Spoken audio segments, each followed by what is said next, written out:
Assalamualaikum warahmatullahi wabarakatuh. Waalaikumsalam warahmatullahi wabarakatuh. Assalatu wassalamu ala asyrofil anbiya'i wal mursalin wa ala alihi washabihi ajmain. Rabbi sholli sholli wa yassir amri wa hlul 'uqdatam min lisani yafqahu qawli. Yang terhormat Kepala Sekolah SDN Kalibaru 1 Bapak Nur Hasan SPD, yang kami hormati Bapak Ibu Guru SDN Kalibaru 1 beserta Dewan jajarannya, kami dari calon guru penggerak pendidikan guru penggerak angkatan 6 akan melakukan diseminasi tentang filosofi Ki Hajar Dewantara dan budaya positif. Yang pertama, perkenalkan dulu ya Bapak Ibu Guru. Tak kenal maka kita kenalan ya. Nah, di sini sudah tidak asing lagi bagi Bapak Ibu Guru. Bukan berarti kita yang di depan ini bisa ya mulia ya Bu, tapi memang ada kesempatan yang kita dapatkan. Maka di sini kami ingin berbagi apa yang sudah kami dapatkan, ingin kita sampaikan kepada Bapak Ibu Guru semuanya. Nah, perkenalkan, nama saya Hizbul Fahman. Saya adalah calon guru penggerak angkatan 6 ya, Kota Depok, dari kelas B1. Berikutnya Bu ya.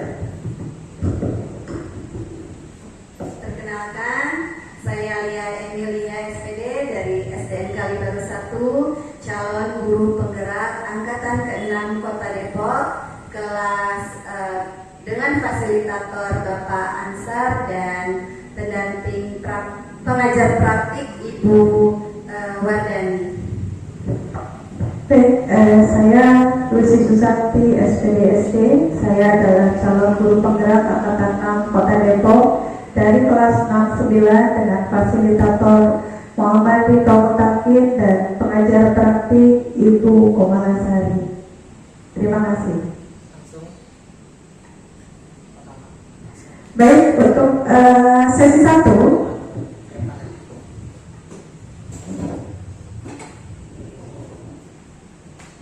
Baik, Bapak Ibu Guru hebat, untuk sesi 1 saya akan memaparkan filosofi pendidikan Ki Hajar Dewantara. Tangan diputar-putar ke tepuk tangan, tangan diputar-putar, peganglah bahu, tangan diputar-putar, peganglah lutut, goyang-goyang, goyang-goyang, goyang-goyang, putar-putar ke kanan, diputar-putar, putar ke kiri. Bapak Ibu, yang ini soalnya dasarnya ya, dasar dari ada pembelajaran bagaimana belajar ini kita ambil dari filosofi pendidikan dari Ki Hajar Dewantara. Bapak-bapaknya kemana ya? Iya, bapak-bapak tolong dong, soalnya ini mau di videokan. Ada maksudnya ini materinya. Baik, ini ibu-ibu aja ya, ibu-ibu aja nih ya. Oke. Ibu-ibu, kita adalah seorang guru ya. Seorang guru adalah profesi ya, profesi yang sangat mulia. Profesi guru adalah anugerah yang terindah. Karena apa? Guru adalah profesi yang sangat mulia, yang memiliki keunikan tersendiri ya, di mana mengemban tugas dan amanahnya sebagai seorang guru terkadang perlakuan kepada siswa dengan tuntutan tugas, nilai dan lebih berfokus kepada intelektual atau kognitif saja. Jadi sehingga anak-anak itu tidak memiliki kebebasan. Kebebasan apa? Kebebasan dalam belajar, karena kita yang menentukan ya, seperti itu. Dengan segala pola pembelajaran yang membuat mereka kadang tidak berkembang atau bahkan tertekan. Berangkat dari adanya filosofi pendidikan Ki Hajar Dewantara di sini. Siapa sih Ki Hajar Dewantara? Ki Hajar Dewantara adalah Nama aslinya Raden Mas Suwandi Suryaningrat. Ya, beliau terkenal dengan nama Ki Hajar Dewantoro. Lahir di Jakarta 2 Mei 1889. Beliau adalah tokoh pendidikan yang mendirikan sekolah taman siswa. Ya, dan beliau adalah salah satu tokoh pejuang dalam pendidikan dan merupakan bapak pendidikan nasional. Dasar pendidikan Ki Hajar Dewantara. Ya, pertama adalah pendidikan merupakan proses menuntut. Maksud pendidikan itu adalah menuntut segala kekuatan kodrat yang ada pada anak-anak. Jadi anak-anak lahir itu sudah memiliki kodrat, ya, agar mereka dapat mencapai keselamatan dan kebahagiaan yang setinggi-tingginya baik sebagai manusia maupun anggota masyarakat. Ini menurut Ki Hajar Dewantara, ya, di buku Dasar-Dasar Pendidikan. Dasar pendidikan menurut Ki Hajar Dewantara adalah menuntut atau among, ya. Kita itu berfungsi sebagai among, ya, menuntut, gitu. Dengan tiga filosofinya, yaitu Ingar Sosok Tulodo, Tuturi Madya Mangunkaso, dan Tuturi Handayani. Ingar Sosok Tulodo adalah di depan memberi contoh. Seorang guru harus memberikan contoh atau teladan, panutan, ya. Impatnya pamostanso, di tengah memberikan atau membangun semangat atau ide, dan dari belakang memberikan dorongan. Seorang guru memberikan contoh atau teladan baik kepada peserta didik, sesama guru dan seluruh keluarga sekolah. Di tengah, seorang guru harus mampu membangun semangat, ya, menciptakan ide atau berkarya dan berinovasi di lingkungan tempat tinggalnya atau di lingkungan kerjanya. Selanjutnya dari belakang seorang guru itu harus bisa memberikan dorongan, motivasi, arahan, semangat kepada peserta didik dan seluruh warga sekolah maupun yang ada di lingkungan tempat tinggalnya. Dalam menuntut waktu, karena tadi mau menuntut, ya, KHD mengibaratkan peran pendidik, peran guru itu seperti seorang petani atau tukang kebun. Bu, kita kan guru bukan tukang kebun ini ibarat. Jadi anak-anak itu seperti biji tumbuhan, ya, yang ditanam oleh petani.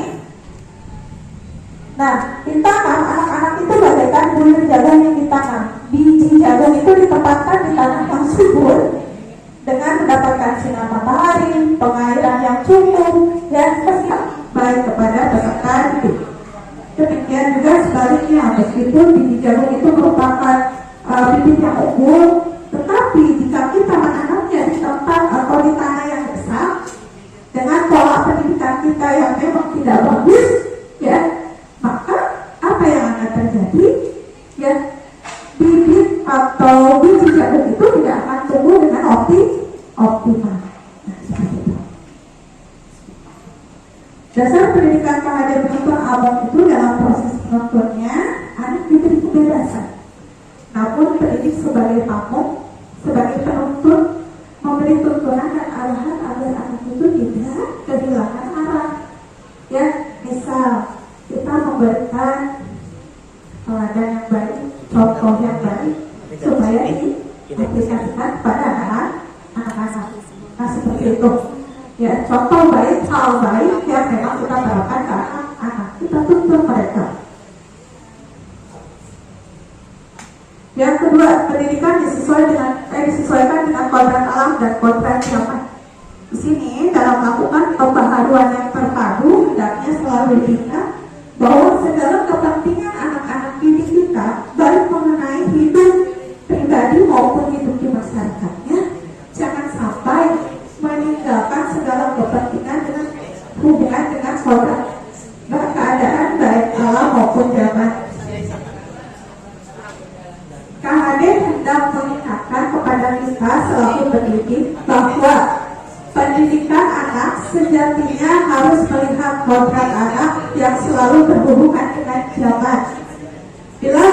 dari kodrat zaman, pendidikan global menekankan pada kemampuan anak untuk memiliki keterampilan abad 21 dengan segala tetap harus disaring. Meskipun teknologi semakin canggih, semakin apa, tetap kita harus memberikan arahan agar mereka menyaring ya budaya-budaya dari luar. Oleh sebab itu muatannya kabupaten pengetahuan yang diadopsi sejatinya tidak bertentangan dengan nilai-nilai kemanusiaan. KHD menegaskan juga bahwa didiklah anak-anak dengan cara yang sesuai dengan tuntutan alam dan zamannya. Kita sekarang sudah hidup di era kecanggihan teknologi. Berarti kita harus menerapkan pendidikan yang memang menerapkan kecanggihan teknologi. Jangan kita mengajar pembelajaran yang sudah old gitu ya. Contohnya anak-anak sudah bisa HP. Dalam pembelajaran gunakan kecanggihan teknologi seperti itu. Alhamdulillahnya kemarin kita pandemi menggunakan teknologi ya. Berikutnya dasar pendidikan KHD kodrat anak itu adalah bermain, terutama di kelas di tingkatan SD. Di tingkatan SD itu sebetulnya kodrat anak masih bermain, ya tahapan bermain. Nah, bermain di sini kita bisa masukkan ke dalam pembelajaran. Contoh, ada strategi pembelajaran yang menggunakan games. Ya, kalau menggunakan teknologi gamesnya apa? Kuisis. Ya, itu namanya juga games. Ada strategi pembelajaran yang menggunakan games. Contohnya sistem peredaran darah kelas 5 sudah ya. Nah, itu dibikin games. Karena anak-anak SD itu butuhnya adalah bermain sampai disuruh memperagakan sistem peredaran darah besar atau darah kecil misalnya.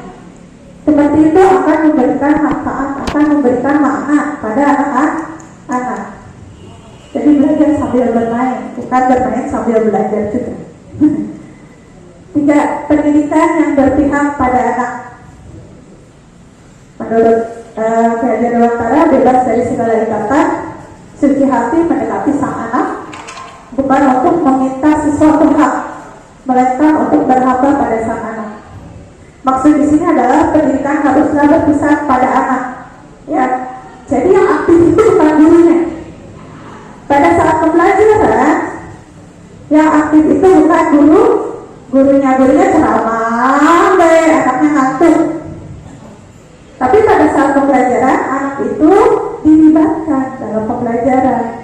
Ya, makanya ya aktifnya harus terarah gitu. Jadi sebelum pembelajaran harus diberikan apa? Berikan stimulus atau anak-anak kita akan mempelajari tentang ini. Nanti kalian akan berdiskusi, presentasi, ya. Yang bagus presentasinya nanti ibu kasih bintang atau apa. Jadi anak-anak sudah terarah mulai dari awal sampai akhir, jadi tidak keluar, jadi tidak acak-acakan, ya seperti itu. Pendidikan harusnya berpusat pada anak. Yang keempat, dasar pendidikan KHD, anak itu bukan tabula rasa, ya.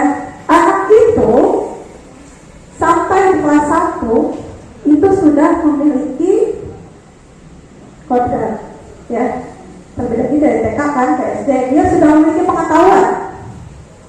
Dia bukan kertas kosong lagi yang bisa digambar sesuai keinginan orang dewasa. Dia sudah memiliki bakat, ya. Bakat. Anak lahir dengan kekuatan kodrat yang masih samar-samar. Jadi si kodrat, si bakatnya itu masih samar-samar, ya. Tujuan pendidikan adalah membantu anak tersebut untuk mengembangkan garis yang samar-samar. Karena anak itu unik, anak itu banyak bakatnya beda-beda kan ya. Kemampuan anak beda-beda. Tujuan pendidikan menurut Ki Hajar Dewantara kita mengembangkan ya bakatnya, kemampuannya. Bu, nanti nggak tebel-tebel gimana? Setidaknya tebelin sedikit. Kita sudah berhasil. Anak yang susah memang kemampuan anak kan beda-beda ya. Ada yang high, middle, low gitu ya. Yang low-nya ini kalau kita cuma menebakkan sedikit, alhamdulillah itu sudah berhasil.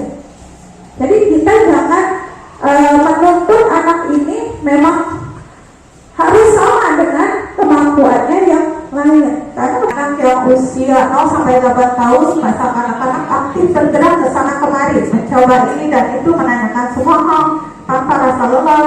Satu-satunya hal yang menyebabkan lelah adalah istirahat. Jadi di masa ini anak-anak memang memiliki kinestetik yang luar biasa ya, antara 0 sampai 8 tahun, berarti antara sampai kelas berapa ya? Kelas 3 kan berarti ya, kelas 2, kelas 3 ya.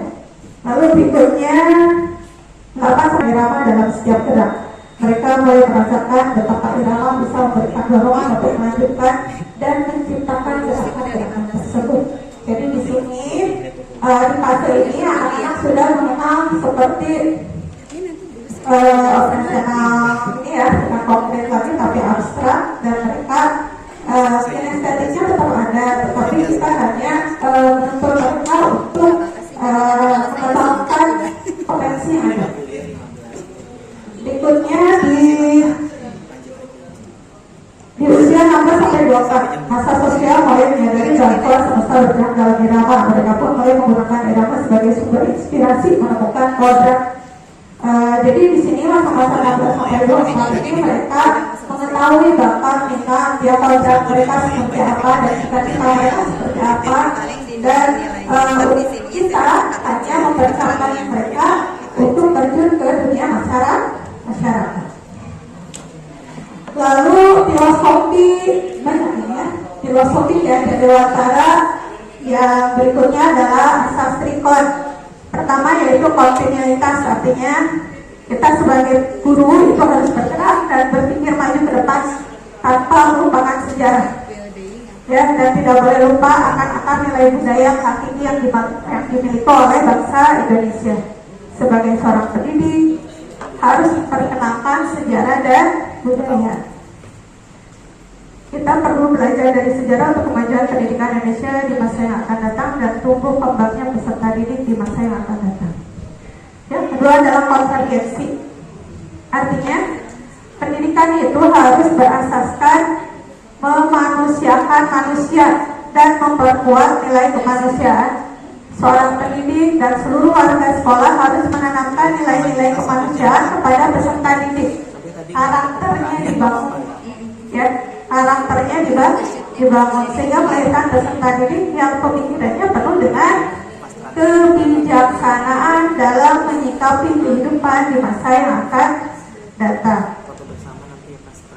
Yang ketiga, asas trikonnya yaitu konsentris. Pendidikan harus menghargai keberagaman.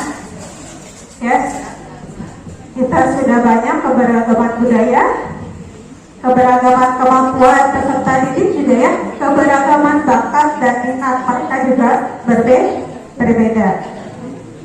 Setiap peserta didik memiliki keunikan masing-masing. Setiap peserta didik memiliki potensi yang mereka bawa sejak lahir.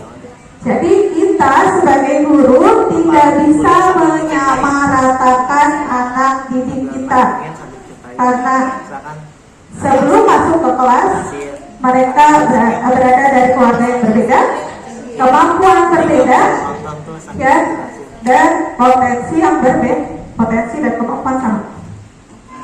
Seorang pendidik dan seluruh warga sekolah harus mampu mengidentifikasi dan membaca keunikan dan potensi tersebut sehingga murid dapat merasakan konsep merdeka belajar. Ya, maksud merdeka belajar di sini bukan anak-anak merdeka mau belajar mau tidak, ya, tapi anak-anak diberikan kebebasan, ya, kebebasan berekspresi. mengeluarkan pendapat, mengeluarkan pemikiran ya sesuai dengan kemampuan masing-masing. Berikutnya, konsep pemikiran selanjutnya adalah dalam melakukan prinsip perubahan adalah budi pekerti. Ya, karakter tadi juga masuk ya. Budi itu mencakup cipta, rasa, dan karsa. Diharapkan peserta didik untuk memfungsikan akal dan pikirannya, memiliki mimpi, harapan, dan cita-cita. Jadi kita sebagai guru harus menuntun mereka menuju kepada arah cita-cita yang diinginkan oleh anak-anak ya. Berpikir untuk selalu berbuat yang terbaik. Lalu dalam mengolah rasa atau perasaan, dalam mengolah karsa, memperkuat semangat atau kemauan. Diharapkan pada peserta didik selalu memiliki semangat juang dalam belajar. Bu, ada anak saya yang motivasi belajarnya kurang atau tidak ada.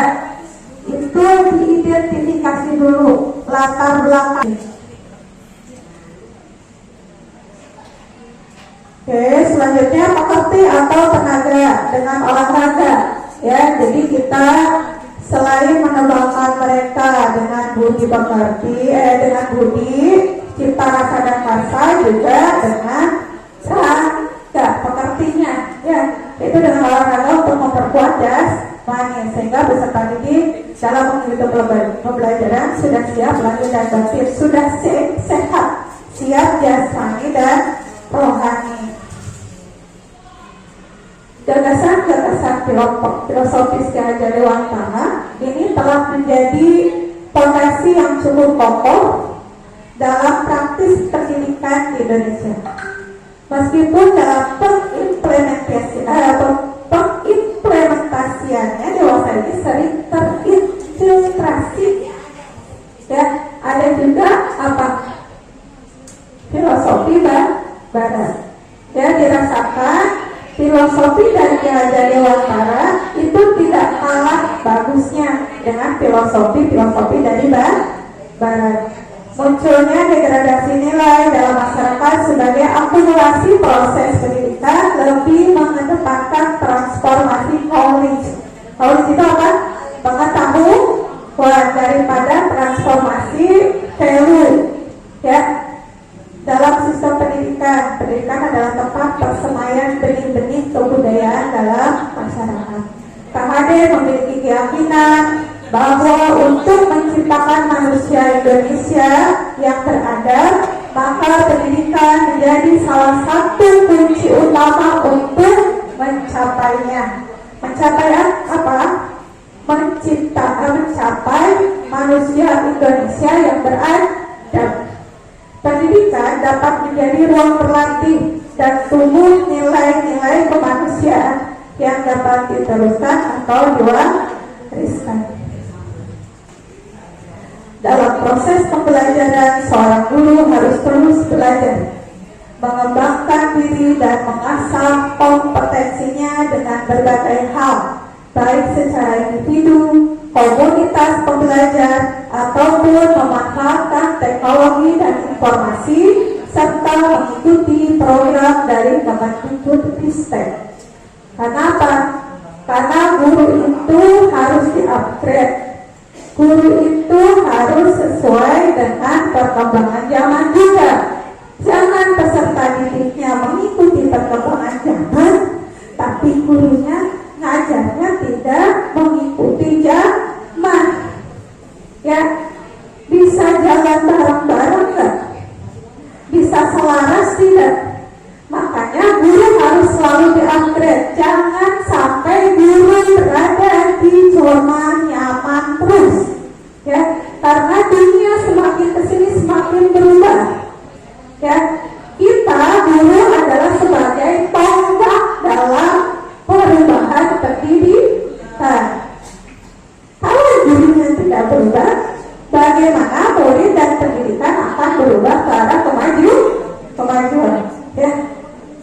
Untuk itu, di sini, marilah kita mengembangkan dan mengimplementasikan pembelajaran yang berpusat kepada murid, bukan yang aktif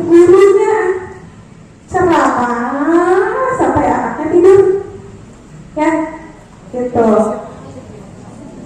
Serta menjadi teladan dan agen transformasi ekosistem pendidikan untuk mewujudkan profil belajar baca dan merdeka belajar Pancasila, beriman dan bertakwa pada Tuhan yang esa dan berakhlak mulia, berkebinekaan global, gotong royong diri, kreatif dan kenal aktivis, ya seperti itu. Terima kasih. Salam Budi Pemuda, Budi Pemuda Indonesia maju. Terima kasih. Wassalamualaikum warahmatullahi wabarakatuh. Waalaikumsalam warahmatullahi wabarakatuh. Assalamualaikum warahmatullahi wabarakatuh. Waalaikumsalam. Ya baik Bapak Ibu, agar tetap semangatnya adalah semangat pagi meskipun sekarang hari sudah siang ya. Jadi kita tepuk semangat pagi. Ya bagaimana tepuknya? Tepuk semangat pagi, pagi tetap happy, tujuh gigi.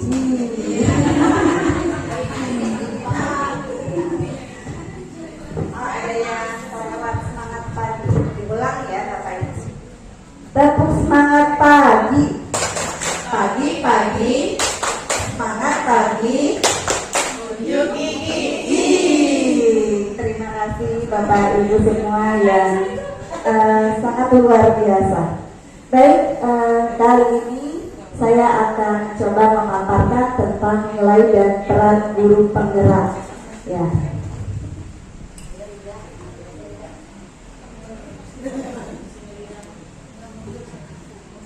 Berdasarkan Undang-Undang RI Nomor 20 Tahun 2003 menjelaskan bahwa pendidikan adalah usaha sadar dan terencana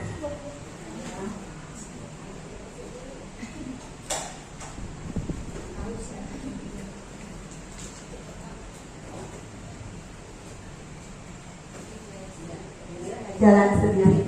Maaf sih itu iklan sebentar sama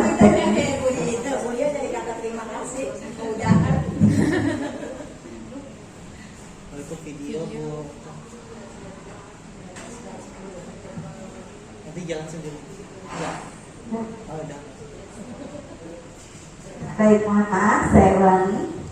Berdasarkan Undang-Undang RI Nomor 20 Tahun 2003, pendidikan adalah usaha sadar dan terencana untuk mewujudkan suasana belajar dan proses pembelajaran agar peserta didik secara aktif mengembangkan potensi dirinya untuk memiliki kekuatan spiritual keagamaan, pengendalian diri, kepribadian, kecerdasan, akhlak mulia, serta keterampilan yang diperlukan dirinya, masyarakat, bangsa, dan negara.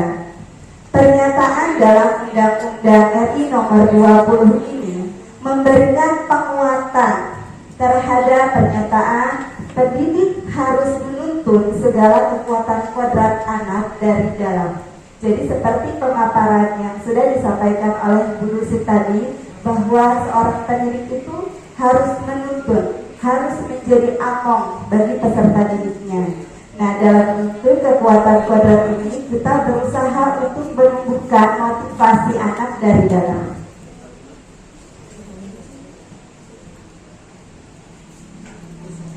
Hal ini juga diberikan penguatan atas teori determinasi diri atau self determination theory oleh Ryan and Deci tahun 2000 yang memaparkan bahwa pendidik perlu fokus dalam menyediakan suasana belajar dan proses pembelajaran yang memungkinkan anak menguatkan dan menumbuh kembangkan motivasi intrinsik mereka. Nah, kemudian pada penerapannya dalam menyediakan suasana belajar dan proses pembelajaran hendaknya guru dapat membuat siswa merasa kompeten, merasa saling terhubung, merasa otonom, atau merasa merdeka dalam belajar.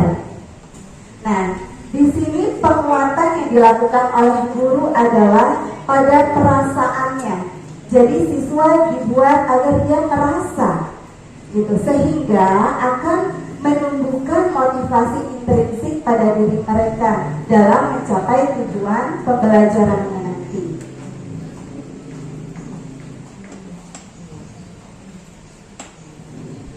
Tadi sudah dipaparkan bahwa menurut Ki Hajar Dewantara, tujuan pendidikan adalah untuk menuntut segala kodrat yang ada pada diri anak-anak agar mencapai keselamatan dan kebahagiaan yang setinggi-tingginya, baik untuk dirinya sebagai seorang manusia maupun dalam anggota masyarakat. Nah, dalam proses menuntun, diri anak ini perlu merdeka dalam belajar, dalam berpikir, ya. Disinilah peran seorang pendidik agar menuntun mereka, menuntun anak-anak didik kita agar tidak kehilangan arah serta membahayakan dirinya. Seperti itu ya Bapak Ibu.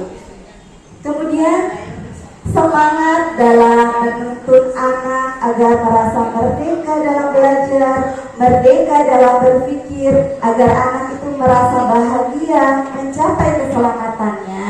Nah, hal inilah yang kemudian melahirkan sebuah tema kebijakan pendidikan di Indonesia yang saat ini sedang digaung-gaungkan, yaitu Merdeka Belajar. Ya, makanya sekarang kita ada kurikulum Merdeka. Dasarnya dari sini.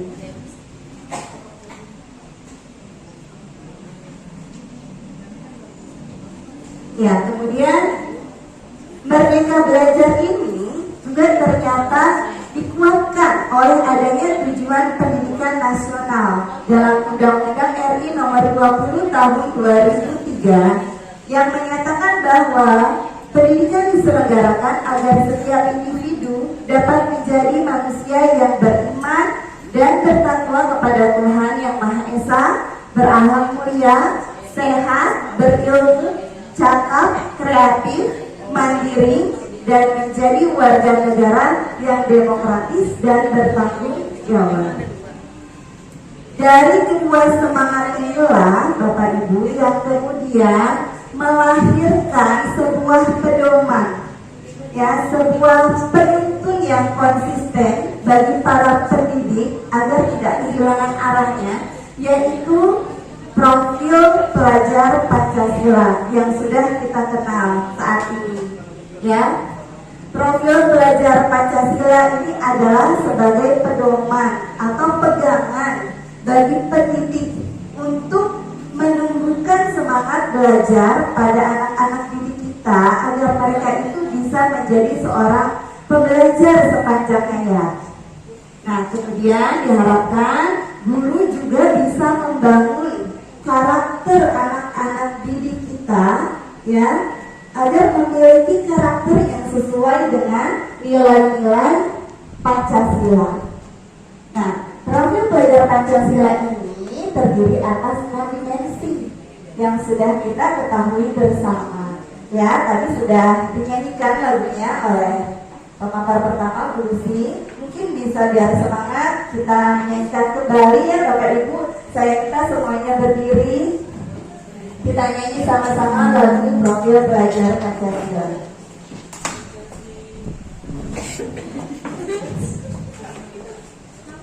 Ya, terima kasih. Di tingkat ketiga kita menyanyi bersama ya Bapak Ibu. 1, 2, 3. Pelajar Pancasila beriman dan bertakwa pada Tuhan Yang Esa dan berakhlak mulia, berkebinekaan global, gotong royong mandiri, kreatif dan bernalar kritis. Boleh sekali lagi lebih semangat. 1, 2, Pancasila, beriman dan bertakwa pada Tuhan yang Esa, dan berakhlak mulia, berkebinekaan bumi, kreatif dan bernalar kritis. Terima kasih Bapak Ibu guru yang hebat. Jadi itulah 6 dimensi profil pelajar Pancasila yang kita harapkan nantinya anak-anak kita semua memiliki profil pelajar Pancasila ini. Nah, untuk mewujudkan merdeka belajar, mewujudkan karakter baik, karakter positif yang sesuai dengan profil pelajar Pancasila tadi, maka seorang guru harus memiliki nilai-nilai dan peran.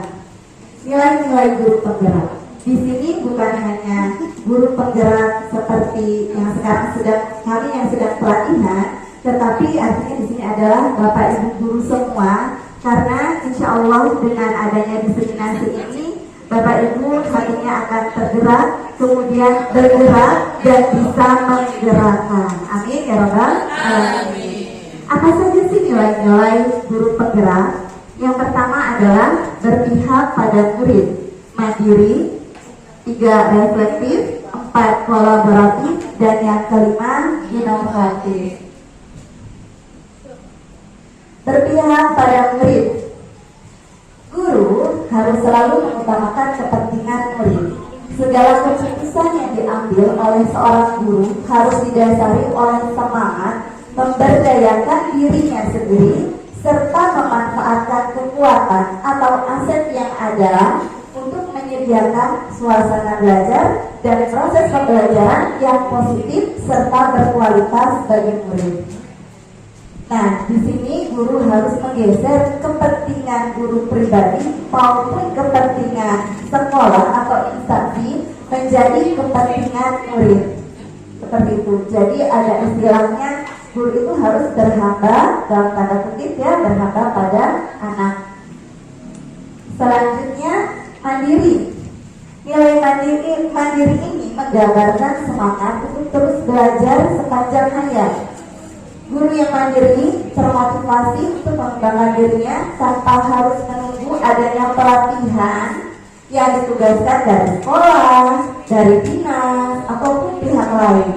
Jadi harus tergerak untuk mengikuti pelatihan itu dengan motivasi dari dalam diri sendiri, sehingga makin menguasai dan makin ahli dalam hal apapun yang dianggap perlu untuk melakukan perubahan yang berpihak kepada murid tentunya, ya. Yang ketiga adalah reflektif. Nilai reflektif ini layaknya adalah model mental yang diharapkan menunjuk pada guru, di mana mereka senantiasa memaknai pengalaman yang terjadi di sekelilingnya, baik yang terjadi pada diri sendiri maupun pihak lain secara positif, apresiatif, produktif. Nah, guru penggerak ini memanfaatkan pengalaman-pengalaman tersebut sebagai pembelajaran untuk menuntun dirinya, murid dan sesama dalam menangkap pembelajaran positif sehingga mampu menjalankan peran dari waktu ke waktu. Bisa seperti ini contohnya. Jika kita selesai melakukan pembelajaran, kita juga harus merefleksikan pembelajaran kita pada hari itu, apakah sudah berhasil ataukah masih ada hal-hal yang harus diperbaiki lagi, gitu ya. Kita bisa merefleksikannya sendiri maupun kita meminta bantuan dari rekan-rekan sejawat yang nantinya akan muncul nilai kolaboratif, ya. Guru mampu senantiasa membangun daya saing, memperhatikan pentingnya saling ketergantungan yang positif terhadap seluruh pemangku kepentingan yang berada di sekolah maupun di luar sekolah. Jadi guru diharapkan bisa berkolaborasi baik dengan anak didik, dengan rekan sejawat, dengan guru lain maupun dengan pemangku kepentingan di sekolah tersebut. Nilai yang kelima adalah inovatif. Ya, diharapkan diharapkan guru-guru memiliki nilai inovatif. Ya, maknanya adalah seorang guru mampu senantiasa memunculkan gagasan segar tepat guna.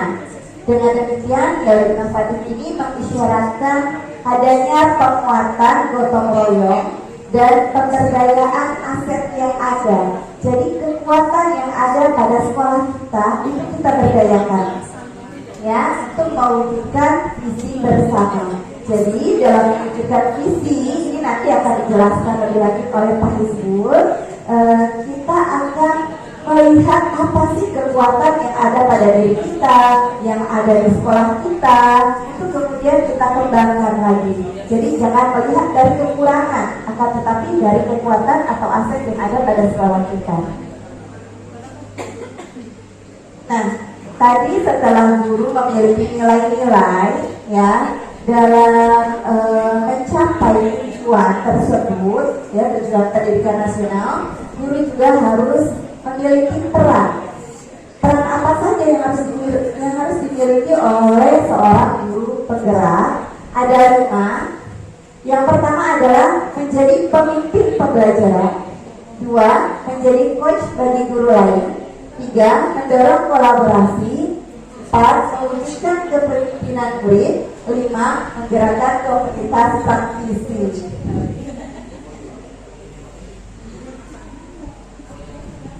Nah, menjadi pemimpin pembelajaran, tentu saja saya yakin Bapak Ibu guru di sini sudah menjadi pemimpin pembelajaran di kelasnya masing-masing. Menjadi pemimpin yang menaruh perhatian penuh pada komponen pembelajaran seperti kurikulum, baik intra, ekstra, kurikuler, proses belajar mengajar, refleksi, asesmen, kemudian ada pengembangan guru, pemberdayaan, pelibatan komunitas, yang semuanya ini kemudian mendorong terwujudnya learning dalam ekosistem pendidikan di sekolah. Jadi diharapkan sekolah kita nantinya akan menjadi sekolah yang nyaman, yang dapat membuat anak-anak itu bahagia berada di sekolah. Ya, jadi merasa sekolah itu adalah rumah kedua bagi mereka. Yang kedua, perannya adalah menjadi coach bagi guru lain. Ya, di sini gambarnya ada gambar ilustrasi juga. Guru penggerak itu berdaya dalam menemani dan menuntut rekan sejawat untuk menelaah proses belajar mereka sendiri. Jadi guru penggerak harus memberdayakan dirinya melalui refleksi atas pengalaman-pengalaman praktik profesionalnya yang telah dilakukannya. Kemudian menuntun teman-temannya agar bisa melakukan praktik-praktik baru. Yang ketiga, mendorong kolaborasi. Nah, tentu saja dalam mencapai visi kita tidak mungkin bergerak sendiri ya Bapak Ibu. Iya, kita harus berkolaborasi agar sampai kepada tujuan kita. Guru penggerak harus punya pandangan apresiatif yang memungkinkan pengungkapan potensi positif rekan lain, membuka lebih banyak ruang dialog positif antara guru dan pemangku kepentingan baik di dalam maupun di luar sekolah demi meningkatkan kualitas belajar murid. Saya persilakan.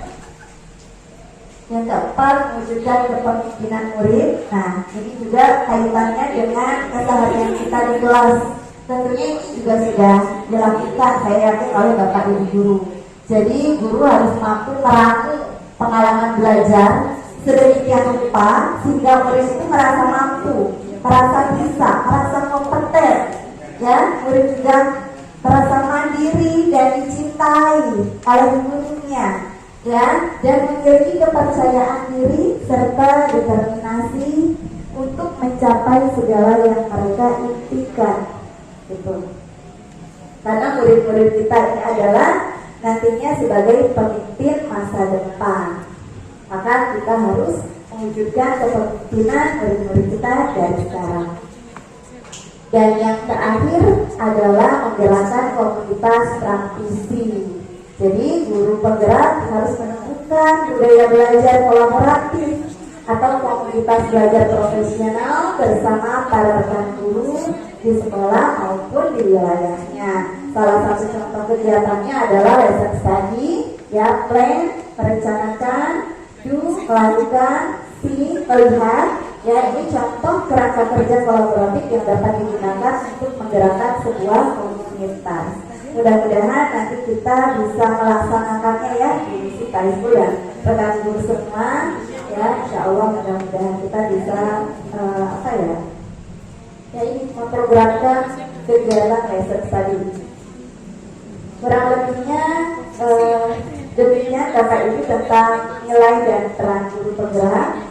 Untuk pembahasan selanjutnya akan dilanjutkan oleh rekan kami dan saya kembalikan lagi kepada MC. Terima kasih. Warahmatullahi wabarakatuh. Sebelumnya terima kasih kepada Bu Leni atas kesempatannya dan juga terima kasih kepada rekan-rekan guru lainnya yang masih setia menemani saya di sini. Luar biasa. Nanti tunggu tanggal 1 dan tanggal 25 kita gajian.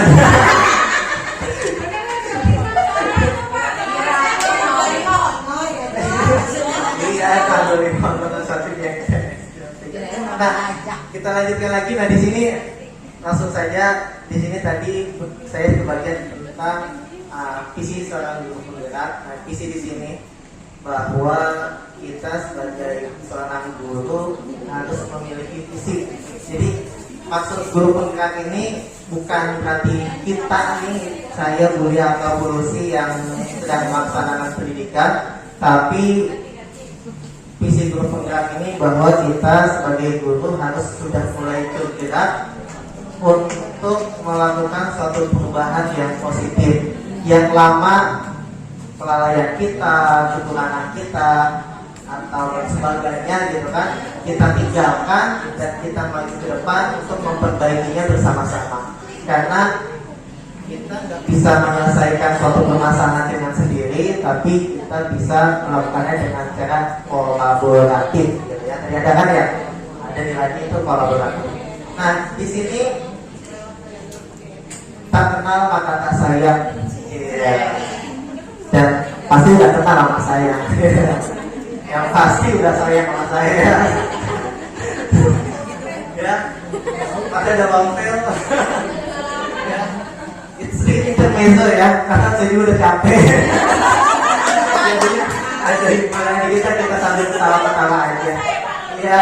Kurang es krim Pak. Iya. Nah, di sini apa sih tentang visi? Saya nggak bikin slide yang ada aja saya tampilkan. Ya. Nah, di sini apa sih visi itu? Visi itu bagaikan membayangkan sebuah lukisan. Pasti kita semua tahu lukisan ya. Lukisan kita buat gimana moodnya kita gitu kan. Kalau moodnya kita lagi seneng ya lukisannya bagus. Kalau kita lagi nggak seneng ya berantakan lah hasilnya.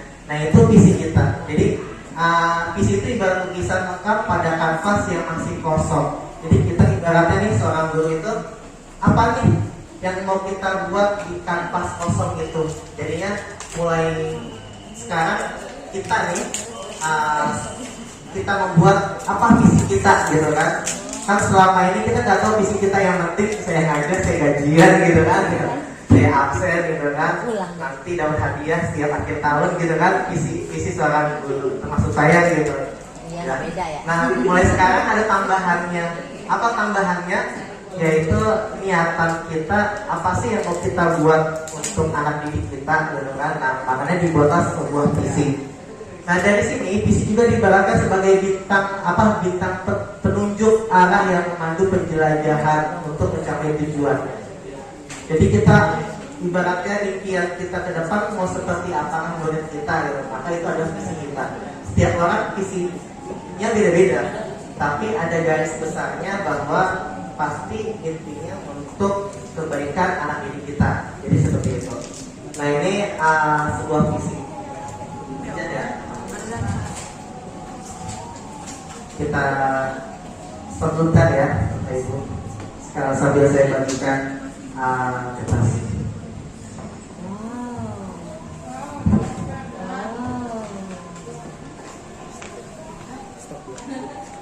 dididik sama guru.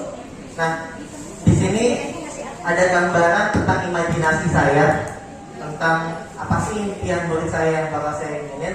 Nah, yang pertama, impian saya menggambarkan bahwa murid yang bahagia di sekolah. Jadi mah bahasa bahasa gitu kan pokoknya murid bahagia saat di sekolah gitu. Jadi sekolah itu anak senang aja bawaannya.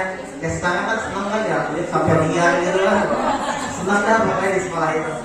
Tapi tanda kutip sekarang itu pengennya sih bahagia itu emang bahagia untuk belajar ya, bukan bahagia lepas dari rumah, keluar dari kandang masuk kandang lain gitu kan.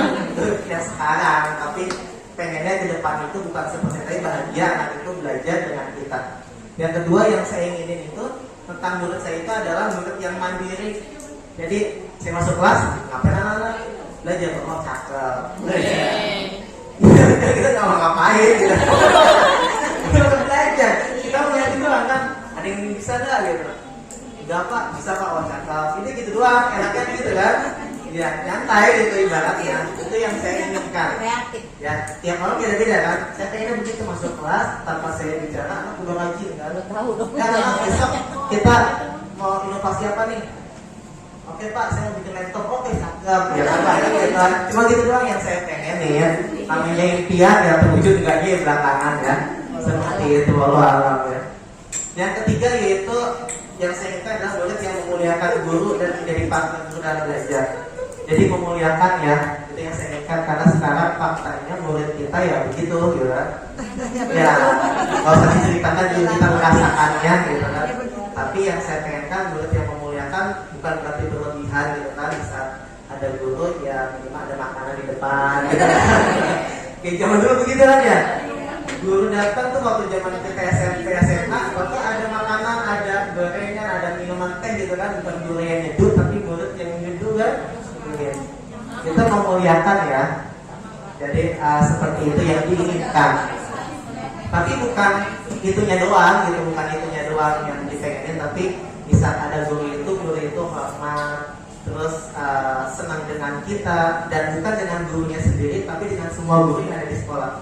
Itu ngeliat dulu, wah pengen berebutan salaman gitu, sampai pegang kita, ayo cepat gitu kan ya, rasanya, siapa lagi gitu kan.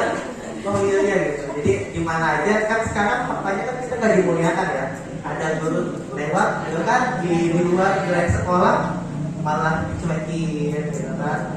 Mentang-mentang udah lulus kurang nggak kenal. Berarti kan kita sebagai guru nggak dimuliakan. Namun kita pernah ngajarin dia. Tapi yang saya inginkan murid kita ke depannya itu memuliakan kita dan jadi partner dalam belajar. Jadi partner itu kita nggak direpotkan, tapi sama-sama kita belajar apa yuk. Pak, besok kita belajarnya gitu aja Pak, kita berhitung Pak. Gimana berhitungnya? Jadi teman ngobrol tapi sambil belajar. Itu yang saya inginkan. Lalu ada lagi murid yang peduli. Nah ini impian juga bahwa murid yang peduli dengan temennya. Jadi nggak cuek. Teman gak punya duit gak jajan, ini aku punya gitu kan. Bagi ya. Teman gak bisa baca sini sama saya ajarin. Dan pengennya sih kayak gitu namanya impian. Pastikan kita punya impian-impian murid kita ya. Nah terus berikutnya muridnya senantiasa memiliki jiwa religius. Pasti pengen murid kita itu beriman dan bertakwa ya, supaya apa yang kita tanamkan, apa yang kita berikan kepada anak didik kita itu ada bekasnya dan maka membawa keselamatan buat diri kita ya. Jadi kita itu pengennya hal kecil yang kita berikan itu bermakna bagi dia dan itu dapat menolong kita gitu kan. Yang pasti di dunia pengen juga ditolong, apalagi di akhirat nanti gitu kan. Makanya kita tanamkan kebaikan, kita ingatkan dia untuk ibadah gitu kan, berbuat baik. Nanti pada hasilnya ternyata banyak murid kita, jadi bukan 1-2 murid kita, tapi kita pengen semua murid kita itu ternyata menghasilkan kebaikan ya. Jadi ibaratnya nanti kita di akhirat bukannya kita yang minta tolong, tapi mereka berebut mau nolong kita. Kan pengennya seperti itu. Ya, makanya setiap belajar kita harus menanamkan nilai religius. Yang berikutnya yaitu murid yang menjunjung kearifan budaya. Nah budaya di sini budaya yang tidak bertentangan dengan akidah pastinya ya. Budaya kayak berpakaian adat ya nggak apa-apa berpakaian adat, tapi berpakaian adatnya yang tidak melanggar norma agama.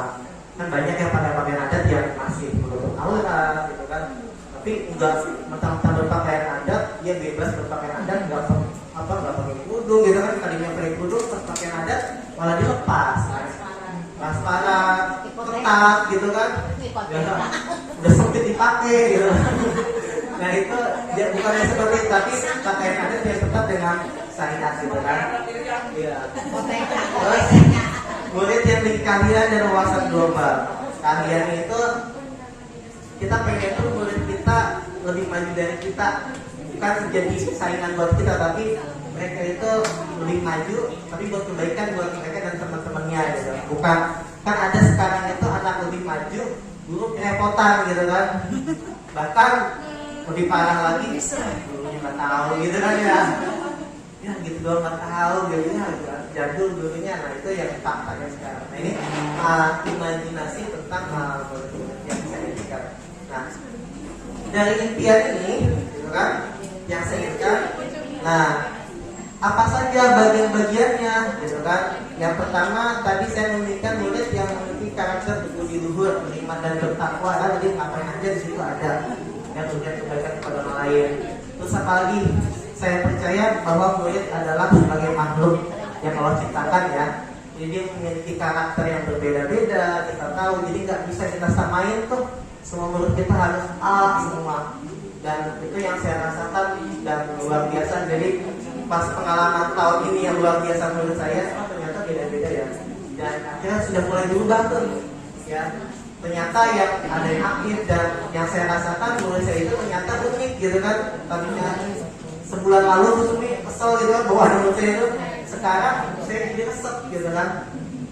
Emang yang ngocol ya udah saya bahannya saya bully ya. Saya jadi bahan apa? Bahan bumbuan buat yang lain, tapi dia ini cuek aja kan gitu.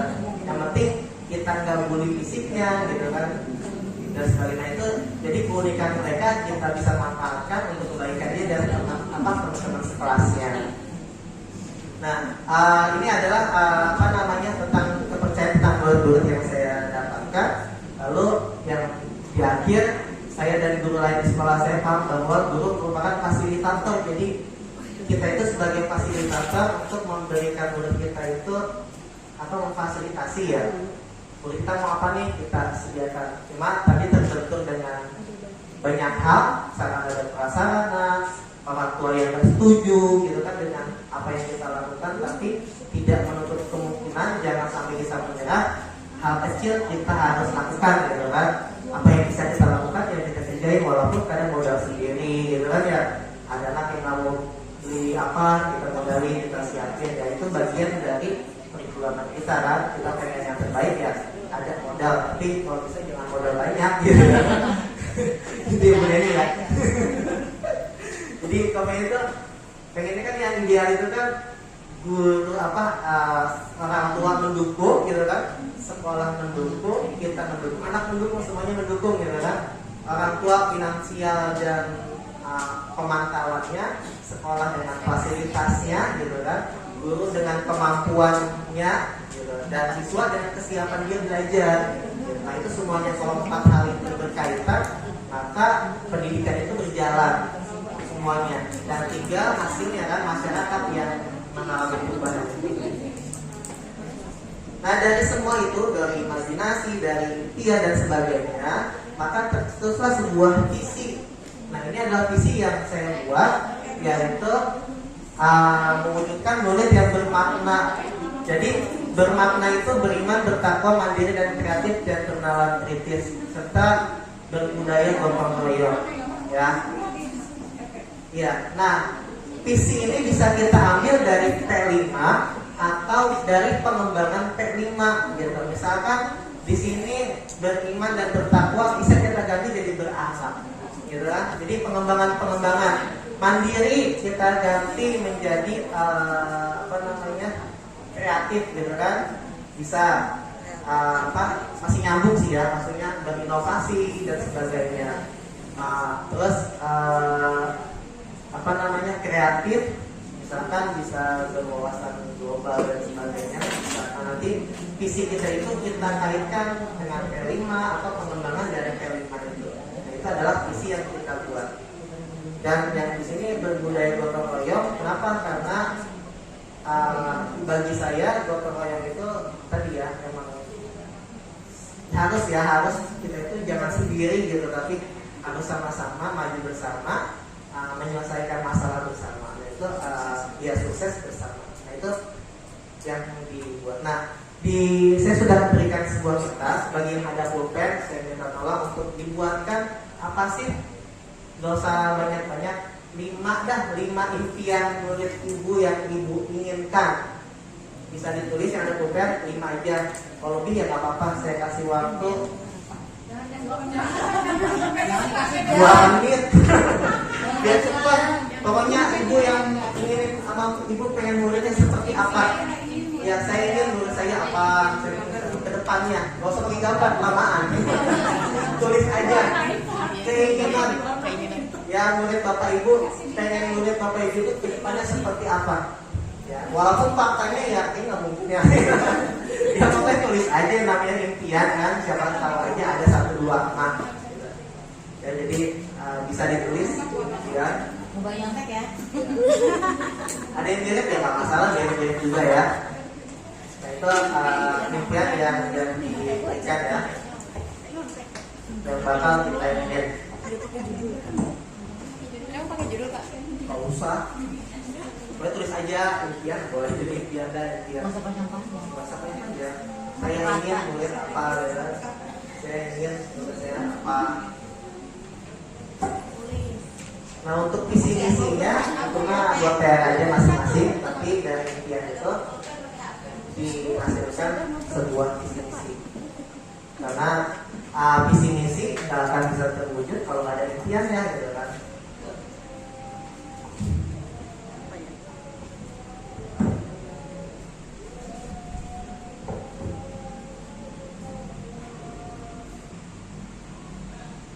Berapa kok 10? 5 aja. Ya, samaan. Tulisin tuh aja dong ini. Calon CGP. Amin. Kan tidak mah guru bergerak.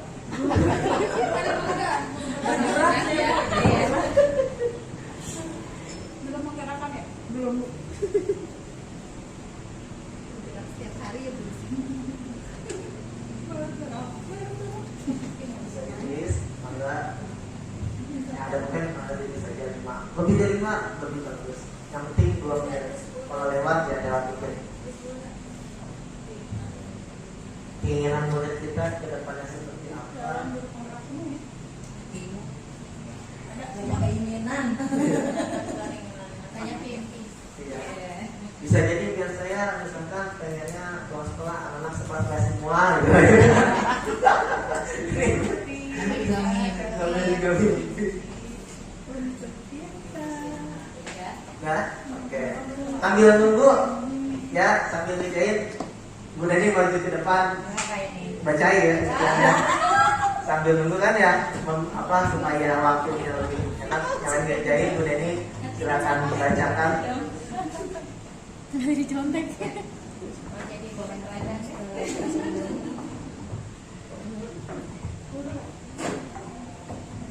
Terima kasih Pak Guru atas kesempatannya. Saya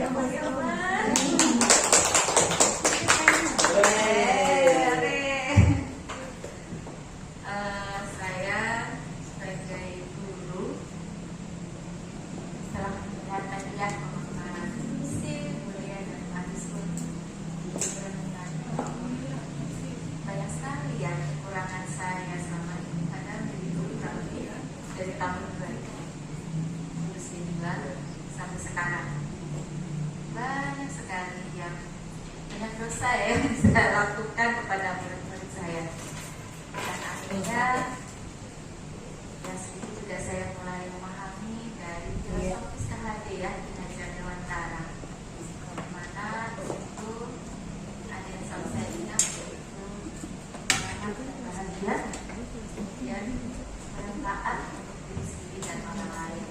Nah, sebenarnya ya dua itu besar itu sih tujuannya. Makanya saya ingin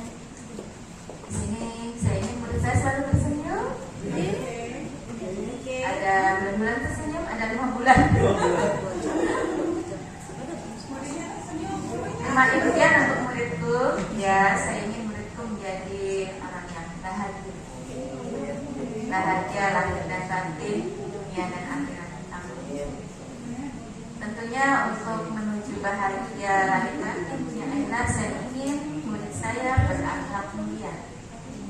Berakhlak mulia di sini tentunya fondasinya adalah akhlak keimanan.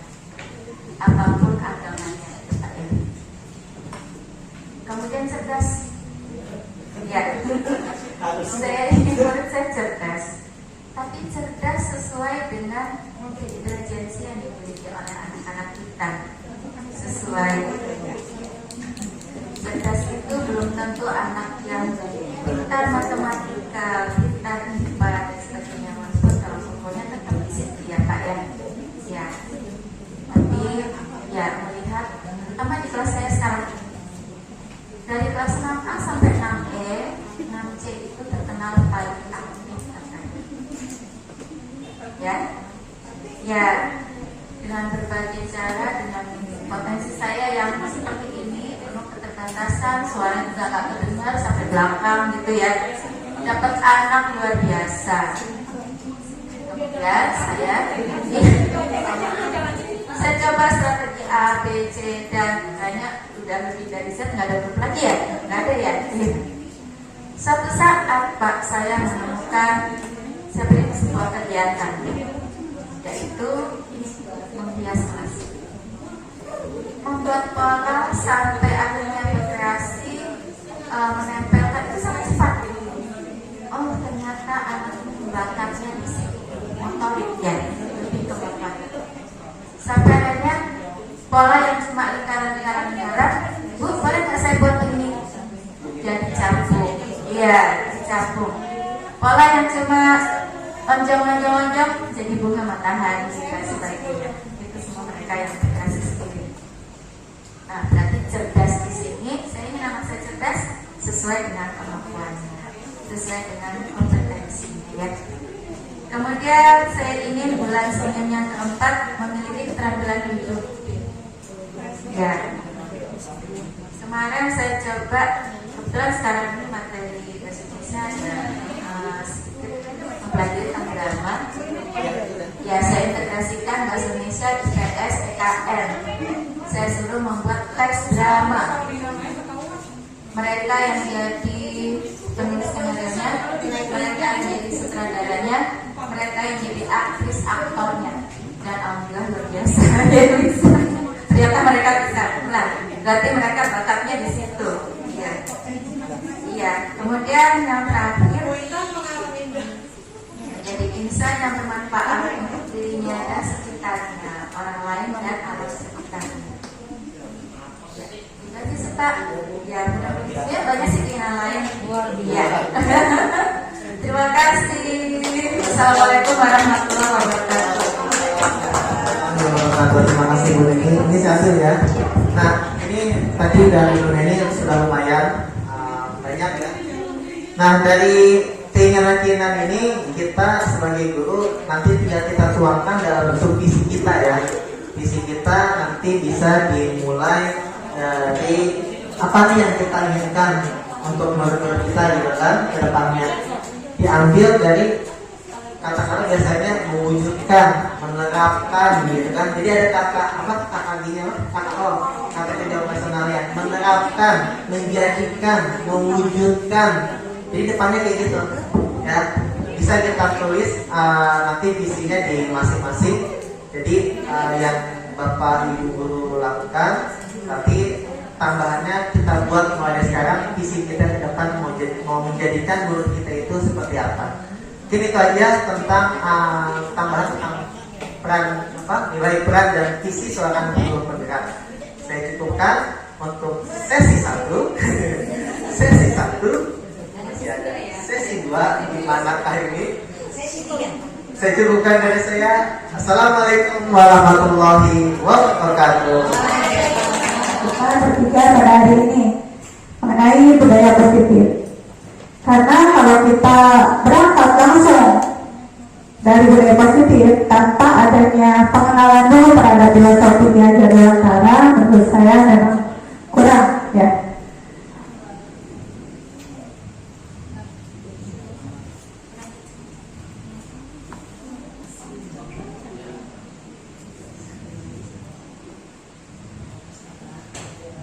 Tadi lagi kan ya proses di apa tidak berkasih kontrol apa sih?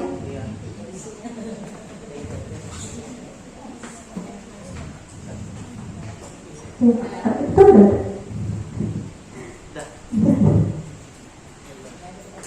Udah.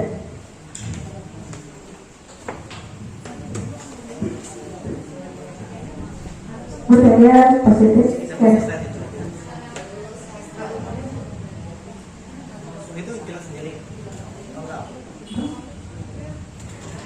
Oke, sebelum ke budaya positif, ini ada pertanyaan proaktif ya untuk kita semua. Apakah kita setuju? Ya, di sini ada 3 pertanyaan. Ya, untuk menerapkan kedisiplinan, ya, kedisiplinan di dalam satu instansi ya di sekolah kita. Apakah Bapak Ibu setuju? 1, itu hukuman dapat mendisiplinkan anak. Kalau kita menghukum anak, apakah kita akan disiplin seterusnya? Yang kedua, pemberian hukuman dengan hal positif seperti membaca atau membersihkan halaman sekolah, atau berlari keliling lapangan, atau menghormat bendera, ya, dapat meningkatkan disiplin anak. Yang ketiga, memberi penghargaan dapat meningkatkan motivasi belajar anak. Ya, baik. Sini topik kita budaya positif tentang 1, disiplin positif dan nilai-nilai kebaikan universal. Yang kedua adalah teori motivasi, hukuman, penghargaan dan restitusi. Ketiga, keyakinan kelas. Keempat, perubahan dasar manusia dan dunia berkualitas. Kelima, restitusi. Ada 5 posisi kontrol dan segitiga restitusi terakhir ya. Sebagai awalan, saya hanya menyampaikan konsep tentang disiplin positif dan nilai-nilai kebajikan saja. Di sini ada perubahan paradigma, ya. Ada ilusi, hayalan ya tentang bahwa guru itu yang antara murid. Ya, ilusi bahwa ilusi bahwa kritik dan membuat orang merasa bersalah dapat menguatkan karakter. Kadang guru itu memberikan hukuman yang niatnya adalah untuk mendisiplinkan siswa, tetapi kenyataannya nanti akan kita jawab bersama-sama. Ketiga, ilusi bahwa semua penguatan positif efektif akan bermanfaat. Dan terakhir, ilusi bahwa orang dewasa memiliki hak untuk memaksa. Ya, berikutnya.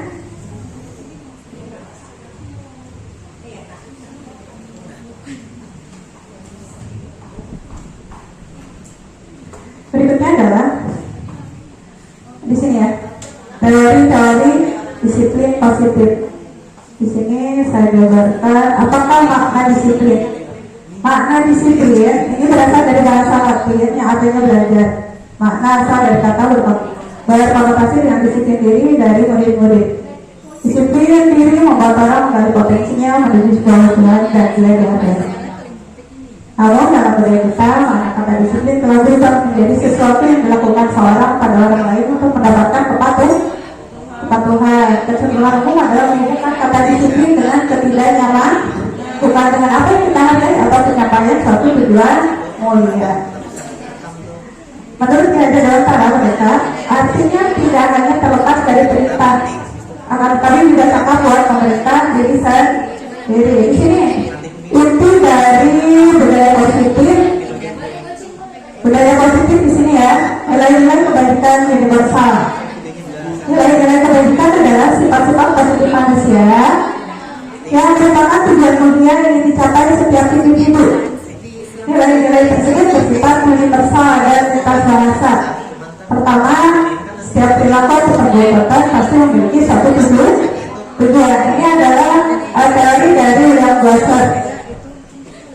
Dengan mengaitkan nilai kebaikan yang diyakini seorang, maka motivasi prinsip akan terbangun. Nilai-nilai kebaikan yang ingin dicapai oleh setiap anak Indonesia terkenal dengan profil belajar baca saya. Ya, Gitu, ada berapa? Pelajar Pancasila ada? Nah,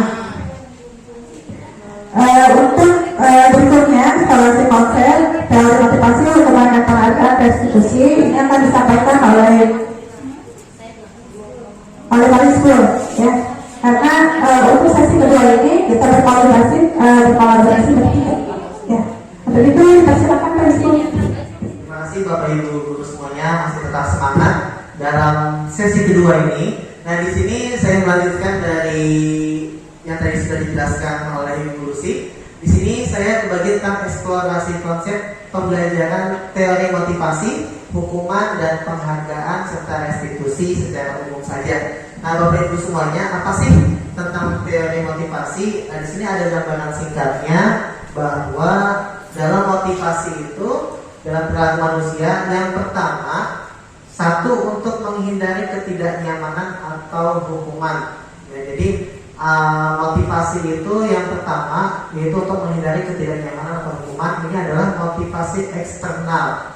Jadi seperti misalkan anak murid kita misalkan bagi yang berseragam lengkap maka boleh mengikuti upacara. Tapi bagi yang tidak berseragam lengkap maka nanti akan dihukum. Nah, itu bagian dari motivasi eksternal, karena bisa jadi anak-anak bukan karena dia paham, tapi jadi karena dia takut dihukum. Nah, itu adalah motivasi eksternal.